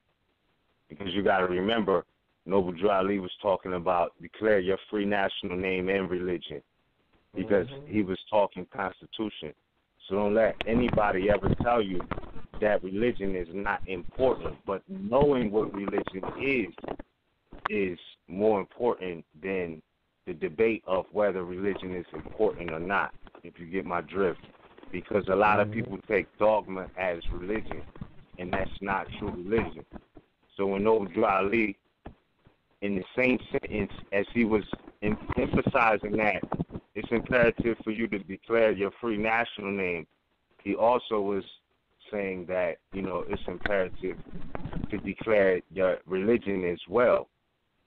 So under those laws, you know what I'm saying, like the First Amendment, now you're talking about so many laws that's not even written in the Constitution, right, which is the supreme law of the land, but it's like a blanket for so many other laws, like for you to, you know what I mean, open up so many different pathways, because the First Amendment in conjunction with the Ninth Amendment talking about those rights enumerated, you know what I mean, and it should not be construed to deny or disparage those retained by the people, etc. You know what I mean? That when you start dealing with religious philosophies, not religious dogma, now you open up a whole nother lane, because it's like, you know, the John Bouvier's Institutes of American Law, going back to, you know, de jure law, because, you know, don't front. Yeah, there's some books that come from the early 1900s, and that's what's really good, because the lessons Noble Drew Ali laid out was, you know, in the time period during the early 1900s, you know. But in correlation with that, the Constitution was manifested in the 1700s Gregorian calendar, and it is still valid today. Now, there's specific attacks on the law of the land coming from the Trump administration, etc., but none of that voids out the Constitution. And again, they just struck the travel ban down again. Like, this is on my news feed right now. Like, Supreme Court throws out travel ban ruling. Oprah just went to bank for first time in 29 years. I don't know if that's a Mentor's Views 29 correlation, but nonetheless, 29 years, and the Supreme Court throws out, you know, the travel ban. I'm just saying that because that's what's on my top news feed. But nonetheless, you know, the right of the people to travel is an international issue that expands. Yeah, it expands more than just, you know, you traveling on the land by mode of conveyance. It's about the freedom of movement. We talked about this, and even when we went to the museum, we were seeing how they was talking about the freedom of movement. It's always been a fight of those who were trying or who were being enslaved. Like, one of the main things they were against was anybody trying to restrict their freedom of movement. And as a nation of people, we have the right to communion and speech. Again, go back to the John Bouvier's Concise Encyclopedia of Law. And under the definition of rights, it talks about that the people have the right in communion of speech, print, and many other things. You know what I'm saying? So these are ancient rights. Even when you see Moors in unison manifesting their judicial proclamations, etc., you know, these are rights of the people that have always been. You know what I mean? They have the right to say the same exact thing in any mode of communication. So, you know, I just feel like with Dane Calloway trying to slander or smear more specifically RVBey publications, you know, it goes back to show the hypocrisy. He's telling people to be careful because, you know, this might place you in negativity. Like, I know, like I said, I know a sister right now who had everything corporate, you know what I mean? Driver's license, registration, assurance, all of that was, going on. But nonetheless, they still, violated and took our stuff with all the stuff that they wanted to see. So it's not because of the travel card. It's because these people are criminals no matter what you got. Specifically, if you got the driver's license, they're going to try to really go in on you and put you up in the jurisdiction. You know what I'm saying? So, I mean, at the beginning and the end of the day, the Aboriginal people of America being Moors, shout out to RVBey and Ancient and Modern Britons, which was speaking on, the Moors being Aboriginal to North America, right? I would suggest as well, that's another book that should be read, you know what I mean, on the MHHS blog talk, for real, because Ancient and Modern Britons goes all the way in. For those who haven't read it, please do. You know what I mean? Make sure that you put the library. We might need some additional readers for that 2-volume book. It is a 2-volume book. That's facts. That's facts. Indeed. I caught that alley-oop right there. I just caught that alley-oop right there. I might. Yeah, you might have to be a participant on that reading. Might even have to Cujo do some reading. But we got, look, at Sherman Bakari, I'm sure they wouldn't mind. Look, we put them up to something, right?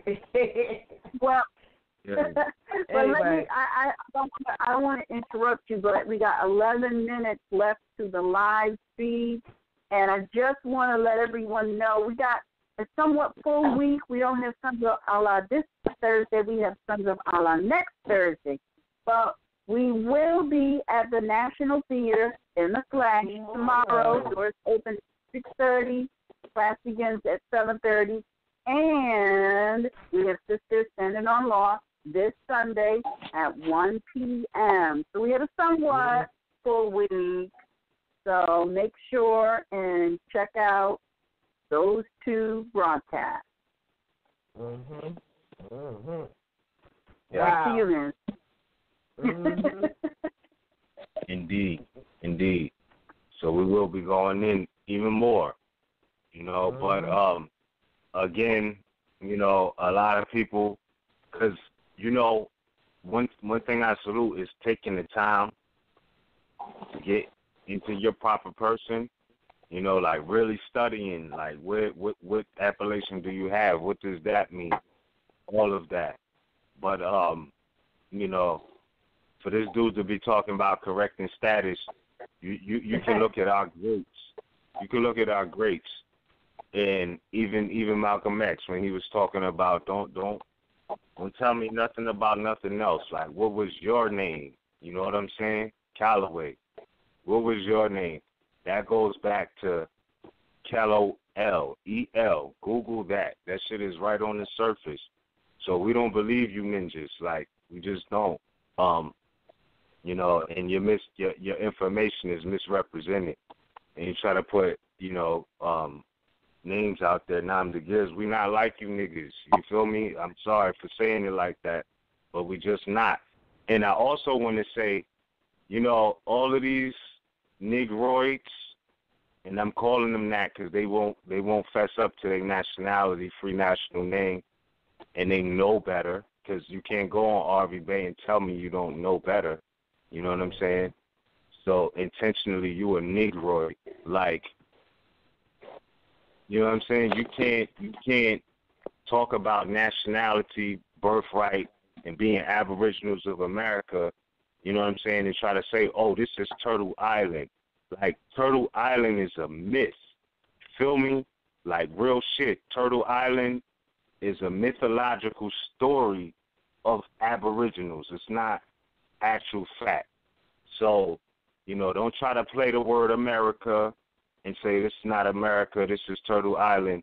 No, Turtle Island is a story that was established by Aboriginal Americans, Al-Moroccans, Moors in other words. And yes, we are a nation. Facts. You know what I'm saying? We are the Aboriginal people of this land. You know that. But don't be bearing European French names talking about salute to all the Aborigines of America, my nigga. Like, why you still got a French name? You know what I'm saying? Like, what's good with you? How are you qualified to even talk about status correction and claiming to be Aborigine of America and putting in no public work to rebut the foreign French name you're bearing? And if you saying that it's yours because all names are Moors, like some Moors like to claim, like this shit don't reflect European conqueror activity, then if the Callaway is your name, right, and it belongs to Moors, why you didn't do the research and go back, you know what I'm saying, before Columbus even came here? And it's telling you in 1157, Callaway again was recorded as Callow-L, E-L at the end. There was no way at the end. It was E-L. So niggas need to get in their proper person, which is Moorish, and you see Moors always claiming their El-Bey, Day, Al, and Ali. You know what I mean? Niggas don't do that. You feel me?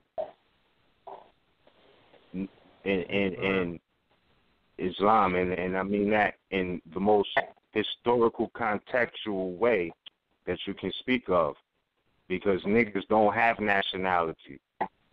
Niggas won't stand on their free national appellation. You know what I'm saying? They'll justify the modern bastardization of Moorish appellations. So, I mean that in every sense of the word. You know what I'm saying? Because, again, the definition of niggardly is someone who scrapes up money by little and little. He's trying to sell status correction packages and all of that. But this RVBey publications, but nonetheless, at the same time, you know what I'm saying, he's bearing a bastardized Moorish appellation that's French in origin. So don't salute Aborigines, because we Moors are the Aboriginals of America. So show some respect, my guys. You know what I'm saying? Show some respect, not just to us, but to yourself, because we're seeing straight through your whole shit. Like, you know what I mean? Like all of that. You know what I mean? Don't try to convince our people about what their proper person is, and you know what I'm saying, the United States, this, that, and the third, and you're bearing a foreign appellation. Grace proud though, proudly. And Ninjas is in the comments like, oh, that's because he don't have nothing to hide. Like, my G, like, that's not nothing to be proud of. You know what I'm saying? Like, that's not. Salute to all of our ancestors who came before. Muhammad Ali, Sojourner Truth, like I said, and many others. I won't even go down the list. Do your research. You know what I'm saying? Who they call King Philip, who was Metacomet or Pometicom. You know what I'm saying? Like, Europeans hit him with an appellation of King Philip when that wasn't his Aboriginal appellation. So I don't believe you niggas until you get in your proper person. And with that, I just yield the floor, and I mean that. That's facts. Yeah. Yeah, right. Well, fantastic, as usual. The sad thing about this, brother, you know, I would encourage everyone to read the prophecies and the statements, because misleading large groups of people is prophesied in Takanova prophecies and statements. This has already been prophesied, you know. So we shouldn't be surprised when we see large numbers of people falling for this without any type of study or research. Now, from my own study from back that I've always studied. When I found out about this Moorish information, believe it or not, a lot of the things that I studied were the first thing that I studied and got a grip on was the Constitution. And I can tell you that, you know, I hear people say all the time, oh, you know, I always hear this study, but I don't know what I should begin studying. Let me tell you what you should begin studying, that American Constitution. You want to study that. It is the supreme law of the land. It says it right in the document. This is the supreme law of the land. Law, not statute, ordinance, or code. Law. The only law on this Moroccan-American soil. So when you get that down pat, you're good. I studied that for about 3 years before Roz talked me into doing a class. I think it was about 2 or 3 years. But the point I'm making is that's all I studied. And then in searching for, I mean, I was like hungry for case law and more information to explain this Constitution. And guess what? I ran into a lot of information by modern Europeans, very well done information. And the interesting thing is this Dane Calloway, when you go to his website, because he says, hey, you know, if you want to claim your nationality the right way, go to my website and here's a list of the documents and information that I have gone around the internet and found and gathered and put into a packet, and I'm going to sell it to you for $39.99. Some of the verbiage that he is using comes directly from a modern European. There's these 2 really good modern European websites, but I would suggest if your foundation in law is not strong, meaning your constitutional base is not there, don't mess with them because they're going to screw you up. You have to be able to discern what they are saying. And in your ability to discern and analyze and look up words and think, you're going to realize that these are the people that don't have a nationality. You do. You do. So all the convoluted back door around the corner down the street processes that they're coming up with to claim some type of nationality so that they can be the Aboriginal indigenous people of this land without being the Aboriginal indigenous people of this land, so that they can hang on to the large tracts of land that they have unlawfully claimed. These processes are not for you because you have a nationality. Now, I'm not saying that these modern Europeans, look, you need to release your claim and we're going to kick you off the land. Because our ancestors said you can come here and live in peace. But there are a few greedy modern Europeans who just want to take everything and then charge people using the same processes from the 1500s to sell you the use of your lineal estate. That's what the whole mortgage is about. It don't matter if it's a mortgage, charter, patent, grant. It all means you only have the use. And you know, I'm going to get more into that at another time. But we're not saying, hey, I'm going to kick you off. We're just saying that everybody, including the modern Europeans, needs to claim your nationality. Because you're not American. American is not a nationality. So you need to claim your lineal descent bloodline, and it's not American. That's right. It's not white, and it's not U.S. citizen.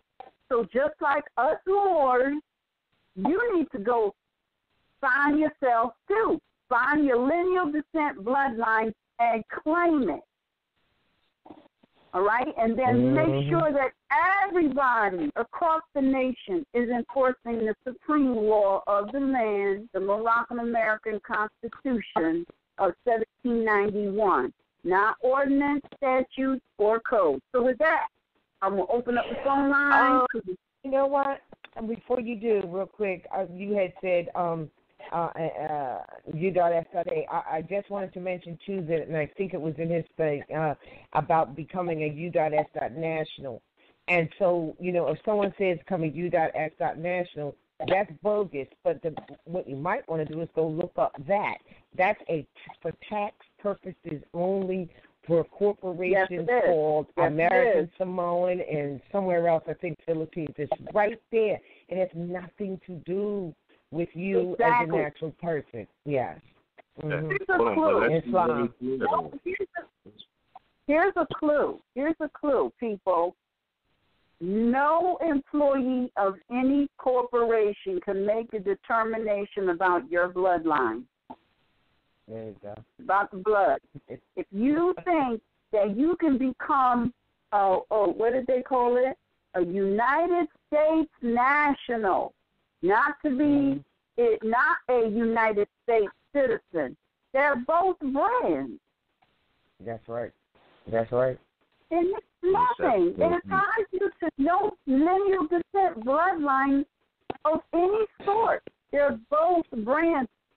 Saying you're a United States national as opposed to a United States citizen is like saying I'm American as opposed to, you know, an Indian. Neither one of them are a nationality. Facts, I'm rocking with American all day. Facts, I'm rocking with American all day with that. Because that goes beyond the jurisdiction of the U.S. The U.S.A. is not the same thing. Can't put the word American in the same category as United States or United States of America because we got the facts and the proof. American as a noun refers to any one of the copper-colored Aboriginal peoples that was found on this land by the Europeans, which happens to be Moors. When you look at the word Moor, and you can go to your J.A. Rogers, Nick Chanel's, Sex and Race Volume 1, 2, or 3. You can go to your Ancient and Modern Britons. You can go to your Unabridged Dictionaries, 1936 and back. It's going to tell you what the word American means. United States is a corporate. Even if American was a different jurisdiction, it's a different jurisdiction than United States. Believe that. It's a different jurisdiction than United States of America because it originally applied to Moors, who are the Aboriginal, because I remember being taught that it's about the last legal name that we fell in, and American is on the record as that. And American, Al-Moroccan, and Moor mean the same thing. And it's funny, our people got so far from their culture. I won't use no names, but I was at a party this weekend, and I had on a Moorish Fulani hat. You know what I'm saying? I had the strap, and I had it on my back. And I was saying I've never been to Africa, and the Negropean tried to tell me that, you know what I'm saying? Well, we know you never been to Africa because you got on a Chinese hat. And I'm like, well, it's really not Chinese. It's West African. You know what I'm saying? Or Fulani. But then when you go to study the and meanwhile, while I'm saying this Negropean got on an all-blue shirt with Italian written on it. I'm like, you niggas is rocking Italian shirts and ain't even Italian. What are you talking about? And we had a party. I had to say that. Like, you know what I'm saying? And I'm like, yo, this is crazy. It just goes to show how far people came from knowing who they are and what applies to them and what doesn't. Because I guarantee you, with my last breath, that the word American or Al-Moroccan is not in no way, shape, or form equivalent to United States or United States of America. It's just not. It's facts. You know what I'm saying? And its original application is what stands today. But y'all so spooked up Y'all won't even step up to claim what's yours, while the European does claim it. European is proudly claiming to be American, and they're not, but we are. The facts, if it's not a nationality, it's still a word that applies to us, just like Cushites, Hamites, all of these other things. Go back and read Stanley Lane Pools when he tells you about the difference between the different words that's used when he's speaking about, you know what I'm saying, the words that are used to put negative vibrations on Moors, you know, which was Negro and black, and then he goes in on the fact that Cushites, Hamites, and Moors was used to describe or to acknowledge the progressive members of the original family, Cushites, Hamites, and Moors. So we got many appellations, and believe me, United States of America is not one of them. Believe that. You know what I'm saying? That is very modern in it. And we got the facts already on deck to back that up. So go back, look at the clip we put at the museum, the so-called African American Museum. You heard many different Moors acknowledge the fact that they was quote-unquote American. You know what I'm saying? James Baldwin was trying to tell you back then, when film was still in black and white, that he was an American, and he didn't mean that in the sense of, you know what I'm saying, who did he mention? Was it Hoover or something like that? And he was like, no, I don't mean it like that. You know what I'm saying? I'm talking about something totally different. And the fact is that it applies to any of the aboriginals or copper complexion natives found on this continent. You know what I mean? The Americas by Europeans, and we will not ever forget that. And that's, I mean, I'm speaking for myself on that note, and I know other Moors know that that's facts. Go back and look at ancient and modern Britons when they tell you about the aboriginals of America, and the whole first chapter where he's speaking about the copper complexion peoples. Go back and read Hakeem Bey's Journals of the Moorish Paradigms. He's making the connection. It's not something that we can dismiss.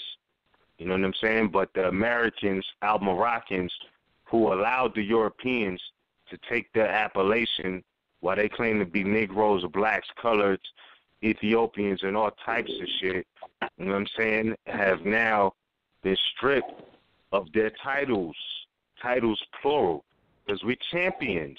You know what I'm saying? And champions hold many different titles. They might have had the lightweight, the heavyweight, middleweight, all of that, but they still their titles. You know what I'm saying? As they ascend up from foundational levels to the highest level. So please, Islam, don't let nobody play you like, you know what I'm saying? America is a slight word, because people been playing that word out like, oh, America has did all this damage, and these people are not American. They're just not. Like, please don't fake that fact that the Europeans are not Al-Moroccan. They are not American. They've been stealing Moors' birthright and names and identities for so long. You know what I'm saying? But those unconscious Moors who've been in a state of negroids. Now, hold up. Before we open the lines, excuse me. Those negroids who've been in a state of not knowing their nationality, not knowing that they're Moors, thus making a connection to this land, always trying to go back to, you know, Kush and all of this, and not that that's wrong, but fact is that, yeah, we have many different appellations: Sumerians, Phoenicians, Americans, Moors, Moabites, Hamathites, Hittites, Canaanites, many different appellations for the same family, because, like I said, we all got cousins right now who got different last appellations. But nonetheless, because your cousin's appellation or name is different than what yours might be, that, you know, that's still your family, because he or she was born from, you know, your mother's sister or your mother or whatever it is. So the name game, we need not get confused in, but we need to sincerely verify to its finding, because we know that we're Al-Moroccans and the Europeans are not. And that's no disrespect, but this is just the facts of history. Like, we can't lose this. We cannot lose that. We can't lose that, because everybody's claiming that they quote-unquote black and proud and black power when black has no power. It's civil little mortus. You understand? Show me some. If I'd rather hear copper-colored power than black power. I just would. I really would. Talk to me about that. Let's talk about that. But look, with no disrespect and all due respect to the facts, yo, get your unabridged dictionary and look every word up. Even look up more. Even study the history on Moors. But I will also suggest study the history on the Fulani people, right? Because the Fulani people of West Africa, who are Moors, right? And not that they're not the Aboriginal people here, but they're still Moors, right? They say that, oh, well, the Fulanis, Fulani, came across from Arabia over through North Africa into West Africa, and that the quote-unquote Fulani today, who are copper complexion like you and all of us on this line right now, you know what I'm saying, are considered white people. Like, you can literally Google Wikipedia this. Wikipedia, the Fulani people, and for those who know Moorish history, when you scroll down, like, and you see how they're talking about the Fulani people are classified as white, you'll understand more the definition of free white persons. You know what I'm saying? And that the fact that white is not based off of skin complexion. It is based off of a aboriginal noble status. It's a difference. So these Europeans been taking our titles for so many years and so many different words that they jack from us that the people are asleep to the point that they think United States is a nationality, and it's not. United States is not a nation. That is a corporation. It is a corporation that at present day is bankrupt, and at present day is about suppressing your ass. You know what I'm saying? Because they want your estate. You know what I'm saying? They want the American estate. Believe that. They want the Al-Moroccan estate. Believe that. And they'll try to sell it or rent it to you if they can. And they don't have a claim to a natural de jure claim to be American. They don't have that by birthright like we do. They don't have it. They don't. They just do not. We have that by birthright. We are true Americans, Al-Moroccans, or the original peoples to the land. You know what I'm saying? Please don't lose that, fam. Please do not lose that, because that's how they beating us in the head. That's how they telling people in the NFL, you better not take a knee and salute the Star-Spangled Banner. But who even helped them manifest that? Because you're talking about the war against the Union and the Confederacy, all right, which was involving our Moroccans, true Americans, labeled Negro, black, and color. It was only 20 of them that came on the ship from, quote-unquote, West Africa across the Great Atlantis. Only 20 made it, fam. You know what I'm saying? So we've been here, like, and we need to know that none of these people got more right to claim to be American or one of the various copper-colored natives than we do. And that's wow. It's wow. That's wow. Oh, it's fine. Islam. All right, well, let me get our first caller in, Bro Kari, whose phone seems to always hang up just as he's gonna talk. Islam, are you there?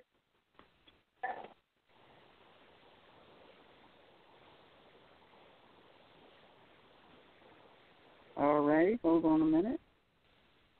Islam Bakari, are you there? Okay, well, I don't know what's happening. So I'm going to take our next caller. Well, this is caller 111-1111. Yes, greetings, my family. How you doing? This is Balance Bay calling from Mexa, Al Moroccan. How y'all feel? Fine. More. All right, y'all going in today. Y'all doing a check. Y'all checking them. I like it. Just had to send that out. And like you always said, you know, they've been stealing the birthright. That's what they've been doing. And these, you know, unconscious boys better realize that's where it starts at, birthright, the bloodline. They're giving some good Jews up. Keep up the good work. I yield the floor. Thank you. Peace. All right, peace. And thank you. All right. If you have a question, comment, or concern, press 1 on your telephone dial, and we will take your call. Okay, so we have caller 214565. You're live on the air.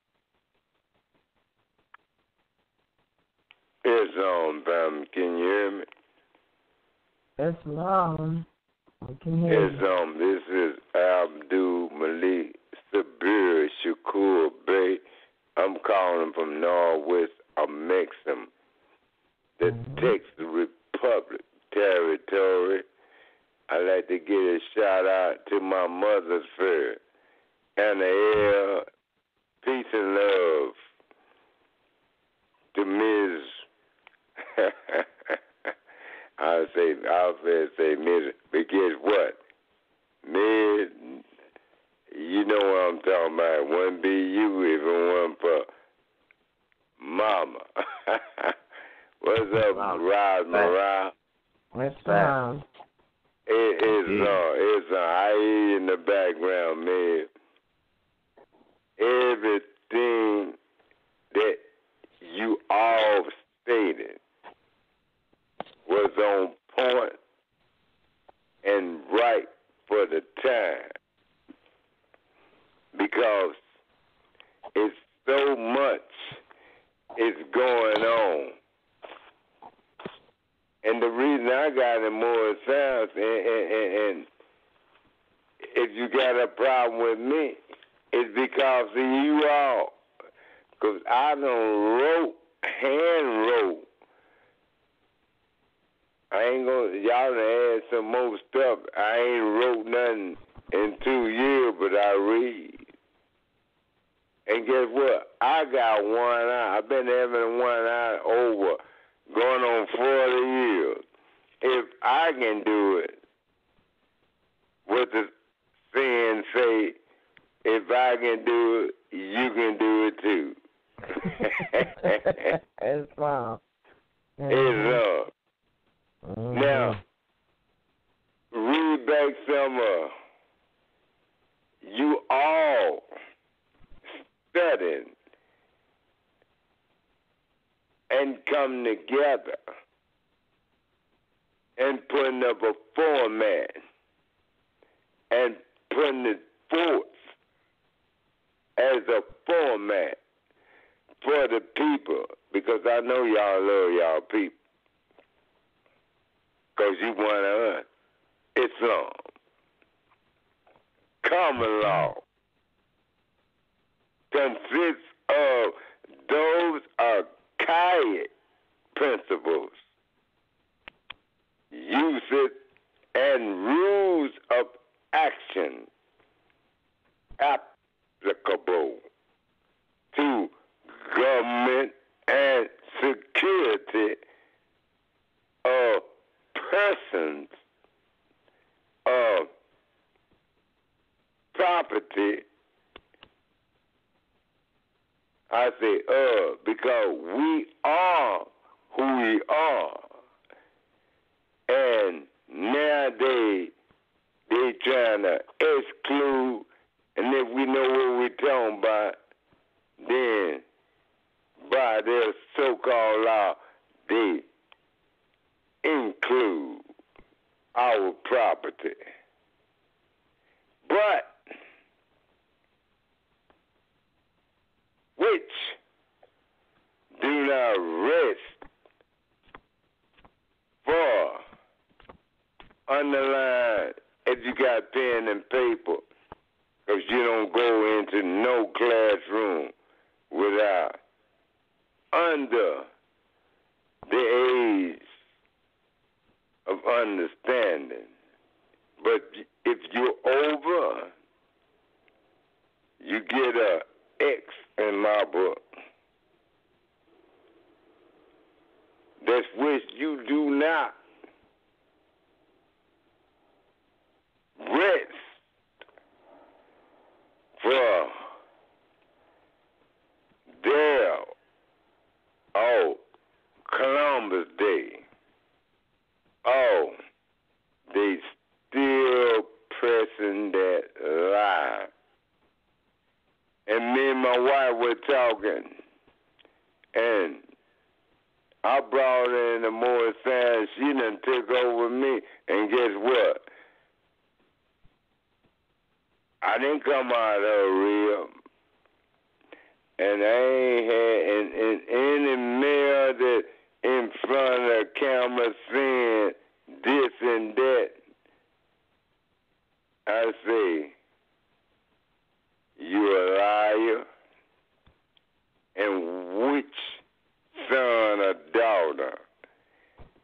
And I was wrong for that, because there would be no son without the daughter, because the daughter grows up to be a mother, and only the mother.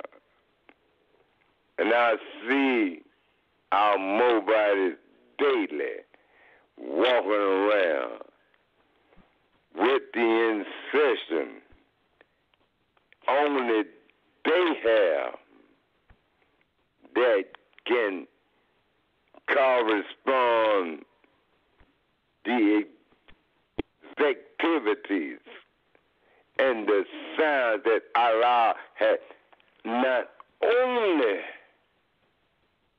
when He revealed that knowledge to them that they would give birth, but He whispered into their spirit that they are the rulers of humanity to create the offspring. And this is my understanding through thought. One stood up and questioned and asked, what make you supremacy to have all knowledge and forecast and broadcast? For I am that I am, and all that you know Islam. that I am. So go forward. Islam. I'm still here. You hear me?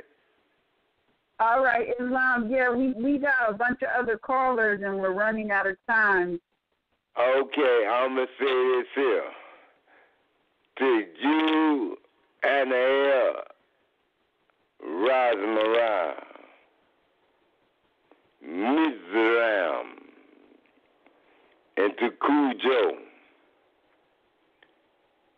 That's why I am in Moorish Sound today. Abdul Malik Sabir Shakur Bey, for listening to you. I done brought Taj here, me and my wife. And we know, and you keep speaking, and the family keep speaking like like y'all speaking, because it's all about, as our illustrious prophet told us, uplift fallen humanity. Islam.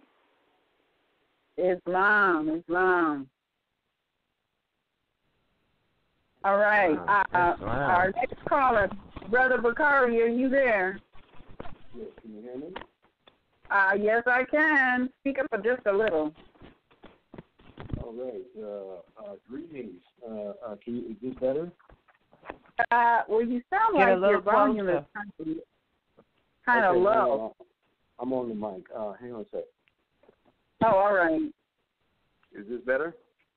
Oh, Yeah. much better. Okay. Yeah. Wow.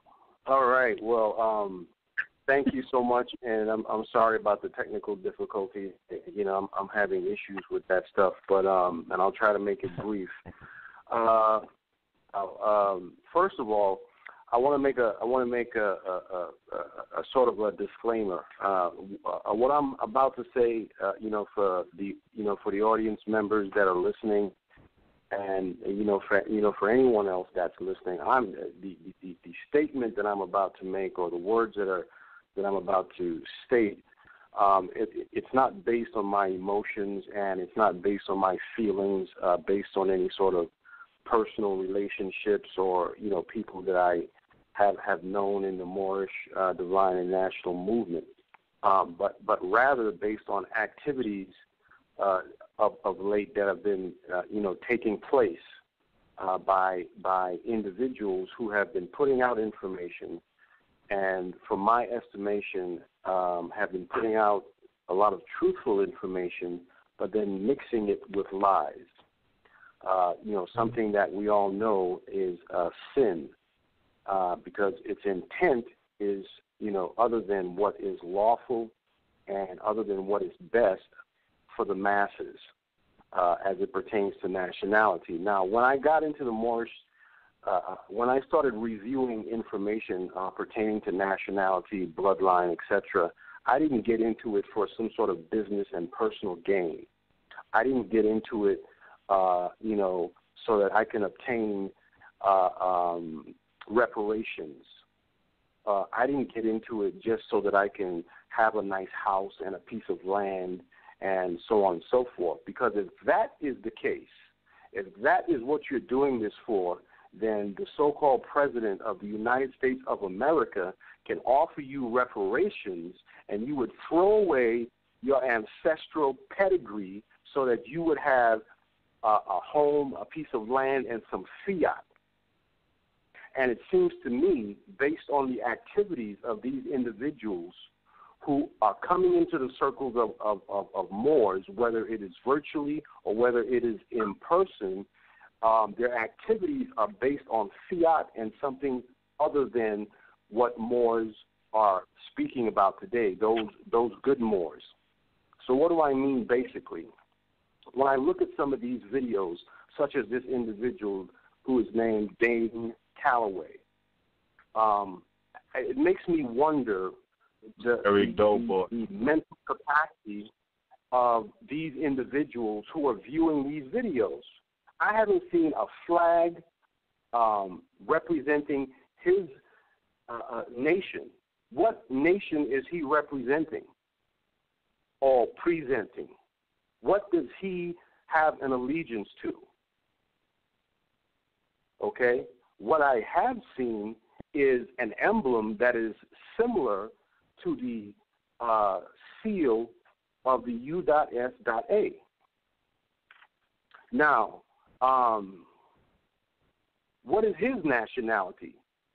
Has any of these viewers, and this man, this individual has thousands and thousands of views by people. But what is his allegiance? What paperwork has he filed for a nationality himself? Has anybody asked themselves that question? Mm-hmm. You see, I don't comprehend how people can be so caught up into the hoopla. Is it because our children are sat in front of televisions from an early age? Is it because we are so caught up into the entertainment industry that we just get befuddled by media and nice words, nice suits, and associations and so forth? Is that what's going on here? Why aren't you asking yourselves questions? Who else, is there anybody in the audience that has watched this man's video? Have they gone to his website and looked at the disclaimer that he has written under useful information? Well, I'll read it to you. And it says, all information provided on this website for I am just here to make you think.com and throughout the contents of this package, as mentioned above, is strictly served for educational purposes only. Dane Calloway and I am just here to make you think has no affiliation with any of the content and links, templates, authors, publishers, nor sources of information provided throughout the contents of this package. No liability assumed for use. The information you obtained in this package is not, nor is it intended to be legal advice. Parentheses, a full disclosure is also presented inside of the package. So, what is that telling you? If any of you out there can read, and I comprehend that by the mass numbers of individuals who are giving this guy thumbs up and all kinds of stupid, ignorant statements, can't read worth a damn. This man has not told you what his nationality is, what process he followed, who he got it from, how he did it, if in fact he did it. Furthermore, he hasn't told anyone, has he been in a court, a so-called court of law, fighting for his rights? But just because he's got some flashy media, some nice music, and a bunch of videos, many of which have some truthful information, but that's not all what this is about.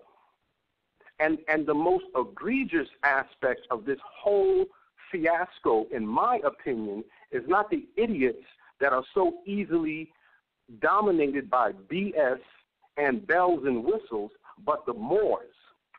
What processes Moors, these serious so-called Moors who have been in this movement for decades, what are you doing to ensure that people that come into your close proximity, people that are generating videos, people that may or may not be generating media in terms of books, pamphlets, etc., what processes do you follow to ensure that individuals are not agents or are not just working on the lower self? Noble Drew Ali died in this movement far too young because of the ego and because of agents. But what do you do? But what do Moors do? What is the elders of the so-called Moorish Science Temple of America doing? What is going on here?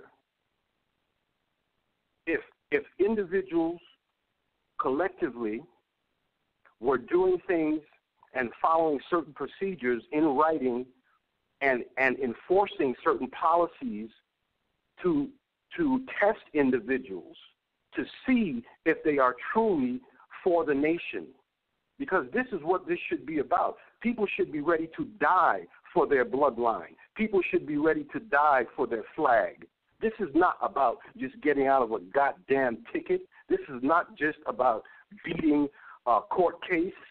This is about setting something up that is lawful, that is beneficial for for the generations and generations to come after us. That is why I take it upon myself when I meet somebody or somebody is referred to me. I'm not here for no goddamn packet. I am not here for no benefits. All right, I want to be associated with Moors who comprehend the bloodline aspect and the law, not just for Moors, but for all other nations. Every man should be able to live under the sun in a decent home with food, with decent food and the ability to educate his children properly and try to uplift himself mentally, physically, and ethereally to the best of his ability. This is not just something, this is not just a concept that is just here for Moors alone, but we need to comprehend bloodline and nationality. That's what this is about. That's part of what this is about. In closing, the most egregious part of this whole scenario, in my estimation, is what are these serious Moors doing? What are we doing, those Moors who have a platform, those Moors who have put out material? What do you do to ensure that individuals that are coming to your inner circles, that you associated with or that you deal with, what are you doing to see if they are truly sincere? I know of, I'm not going to mention any names, but I know of several individuals who have the ability to, based on their platforms on YouTube and on Facebook, to upload some information from some of our most prestigious Moors today. But some of those individuals have done some of the most disgusting things to other Moors. Why in the hell is this still happening? This is the type of activity that really gets me pissed off. Aside from this individual, from this from this individual, Mr. Dane Calloway, who doesn't have a Moorish appellation. How in the hell, I just can't fathom what kind of mentality that is rampant with our people today. How are you going to watch some YouTube video, listen to somebody talk about nationality and birthrights, and he hasn't demonstrated to you that he has a nationality? That he has an El, Bey, Day, Al, or Ali, specific to individuals of Moorish bloodline, not Europeans, not modern Europeans, not anybody else, but Moors. Those of us who descend from Canaanites, Moabites, etc. And I'm not hating on another nationality, but those titles are specific to Moors. Those are bloodline related. Those are national in nature, and they have a history, so that when you say Rebuttal Bey, you know that Bey carries a history behind what was done based on bloodline, based on nation. You know that relates to architecture, culture, mathematics, etc., etc. Civilization but now principles. You have exactly, and now you have this individual who has a YouTube video, and he's telling you he is not a nationalized Moor. If you are looking at it, it's right there in front of your face. He has his appellation on this so-called seal, which looks very similar to the U.S.A. seal that has his name in all capital letters. And it has these arrows, and it has stars and all of this nonsense, though they're not the same number in terms that are represented on the U.S.A. seal. But he's telling you, I'm not a Moor. I don't have allegiance to the Moorish nation. Look on his website. There's nothing on his website that says, I am a Moor and I have proclaimed and declared my nationality. And if there is, someone correct me. This is absurd.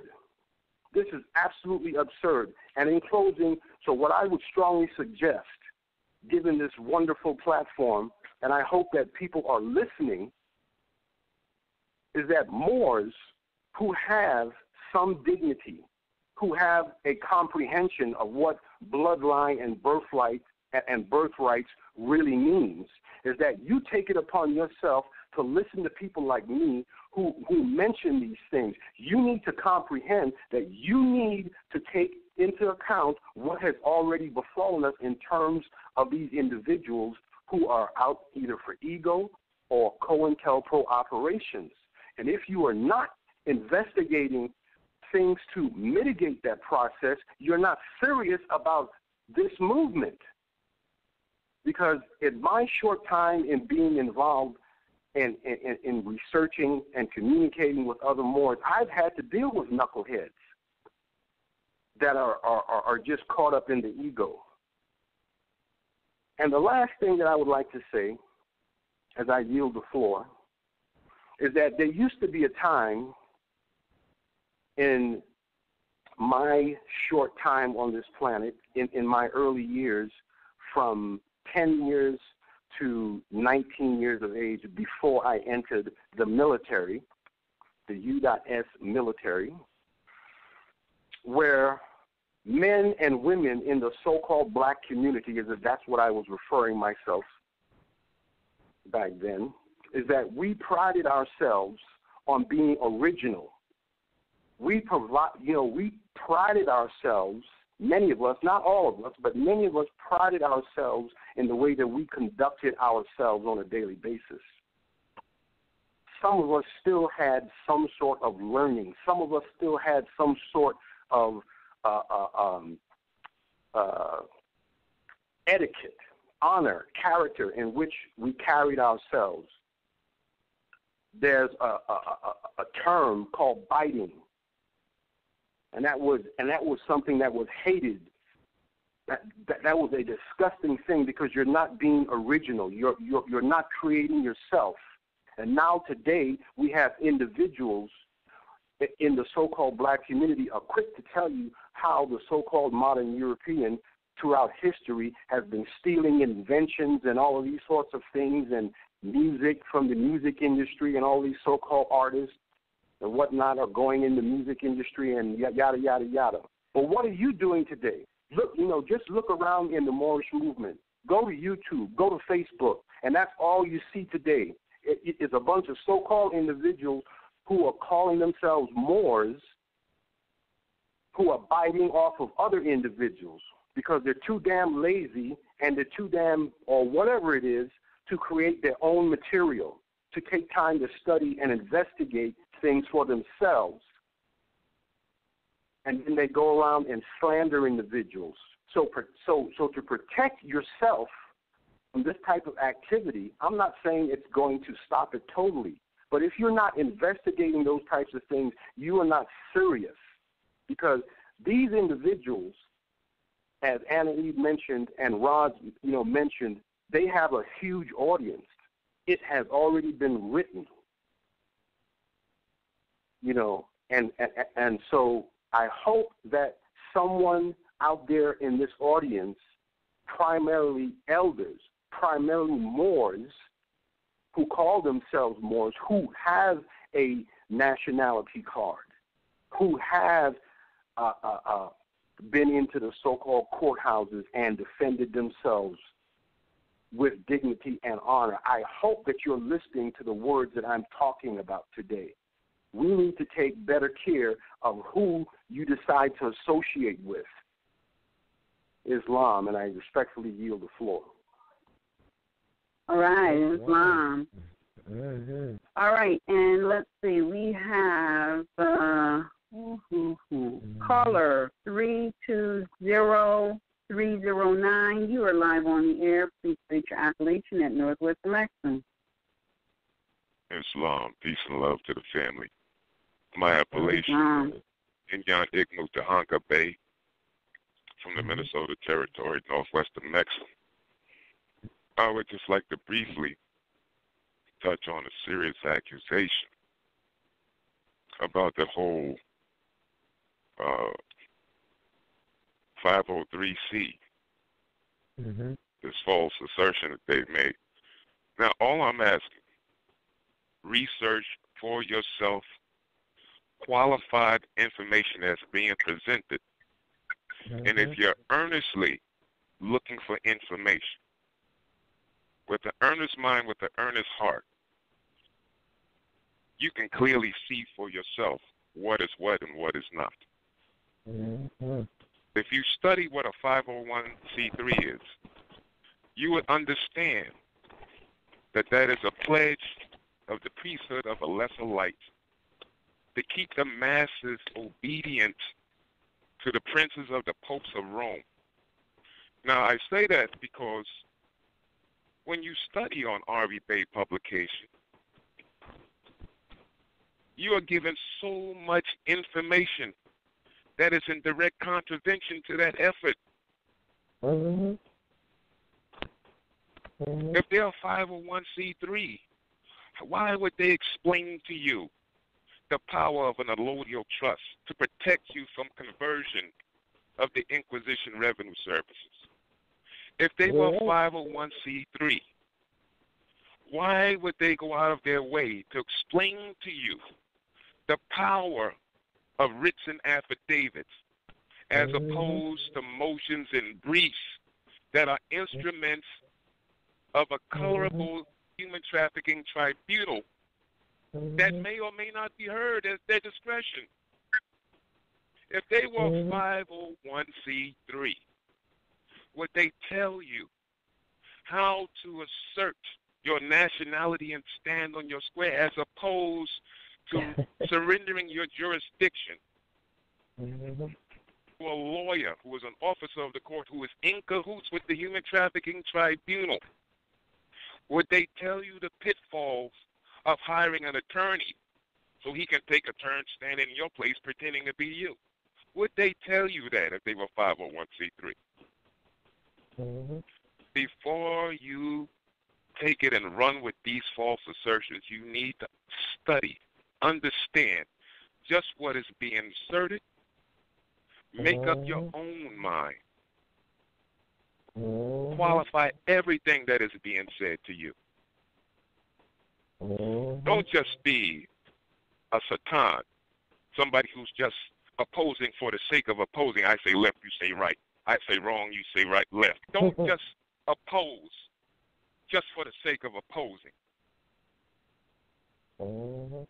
Come into this information if you're truly seeking information with a sincere heart, with a sincere mind. Study and qualify and think it through. If that is what your if that is what your quest is.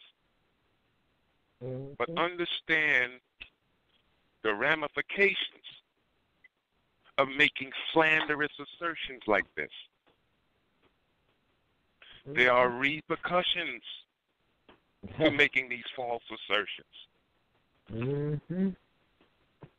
Think it through. Think it through. Not put yourself in a position to be the target of karmic debt because you have slandered and tried to injure earnest, sincere Moors who are trying to help the masses. Be careful. Be careful. I'll yield the floor. Islam. Islam. That was excellent advice right there. That was excellent advice. All right. We have one last caller. Caller 813-503. 813-503. Uh-oh. Oh, wait. All right. Here we go. 813-503. You are live on the air. Greetings. I just had a quick question, but I also want to acknowledge those that went before me, and thanks for their sharing. My question is, how can we, what can one do to get information concerning the declarations? And, of course, with respect to the time remaining, is there information that can be passed on off the air? What declaration? You mean the proclamation? Right, the concerning the declaration. And he tell them, go to our site on the National Identification and Card and Proclamation page, and he's going to tell them Section 13 specifically gives you the information you need for the proclamation. And just like I didn't. What'd you say? You said go to your website and what else? Well, okay. Are you asking specifically about those Are you proclamations? asking for the name correction and proclamation? The question specifically was concerning declarations, but I'm not sure if I messed up on the language. If it's declarations and proclamations the same thing, or I thought it was different. You're talking about the name correction. So my question would be pertaining to declarations. We use the word proclamation, but are you talking about proclaiming your nationality, or are you talking about the Declaration on the Rights of Indigenous People? Proclaiming nationality. Okay. All right. I just wanted to be clear. Yeah, you can go to the RVBey Publications website, and the first page marker, let's see, it says national identification cards, proclamations, and sealing. And, we would highly suggest you read the entire page, but for the proclamation, find everything. So and so I could find it all on the website. Is there support or anything? Is there a number we can call? Well, email is the best. You do have a phone number for to guidance call? if we need additional support while doing the paperwork. Well, that depends on the kind of support if you can send an email to gsnama7@gmail.com. That's also on the paperwork, and you'll get an automatic reply that has additional information. So if you pay attention to that, you can. There's additional contact information there. Okay, thank you so much. I appreciate that. Yeah. So in other words, in short, and very important question that she's asking, it really is advised that people go to the site, to that page, and all that they need to know is there, rather than listening to a friend say, "Oh, here, I'll print it down for you," because oftentimes they miss the daggone directions and instructions. Yeah. Please read the website. Homeboys and homegirls are great. I got homegirls, homeboys, but I need the word. And everybody should go to the website and read the words for yourself. Don't depend on somebody telling you, because there's so many errors are made that way, and it pains me, but I have to return errors. They have to be corrected, and then you have to admit them, and that can make a short process very long. And so, there's one more caller, and we got less than 1 minute before we're going to be kicked off. So to that sister also, if you go to that section in regard to the proclamations, you will see the email that we just gave you. It's right there. And when you go to that email, you'll get some other information. That's how it's done. All right? Perfect. Thank you so much. Right. I appreciate you. All right. All right, bye-bye. All right, peace. All right, peace and love. All right, and with that, we shall see everyone tomorrow for Moorish Heritage and History School at the National Theater near Harlem.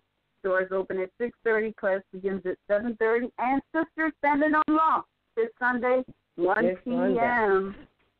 Make sure and join us. We're going to talk about bloodline. We're going to talk about bloodline. Since we keep saying nationality is bloodline, we're going to break it all the way down this Sunday. I'm sorry. So that there's no misunderstanding at all. Biology, the whole daggone thing. It's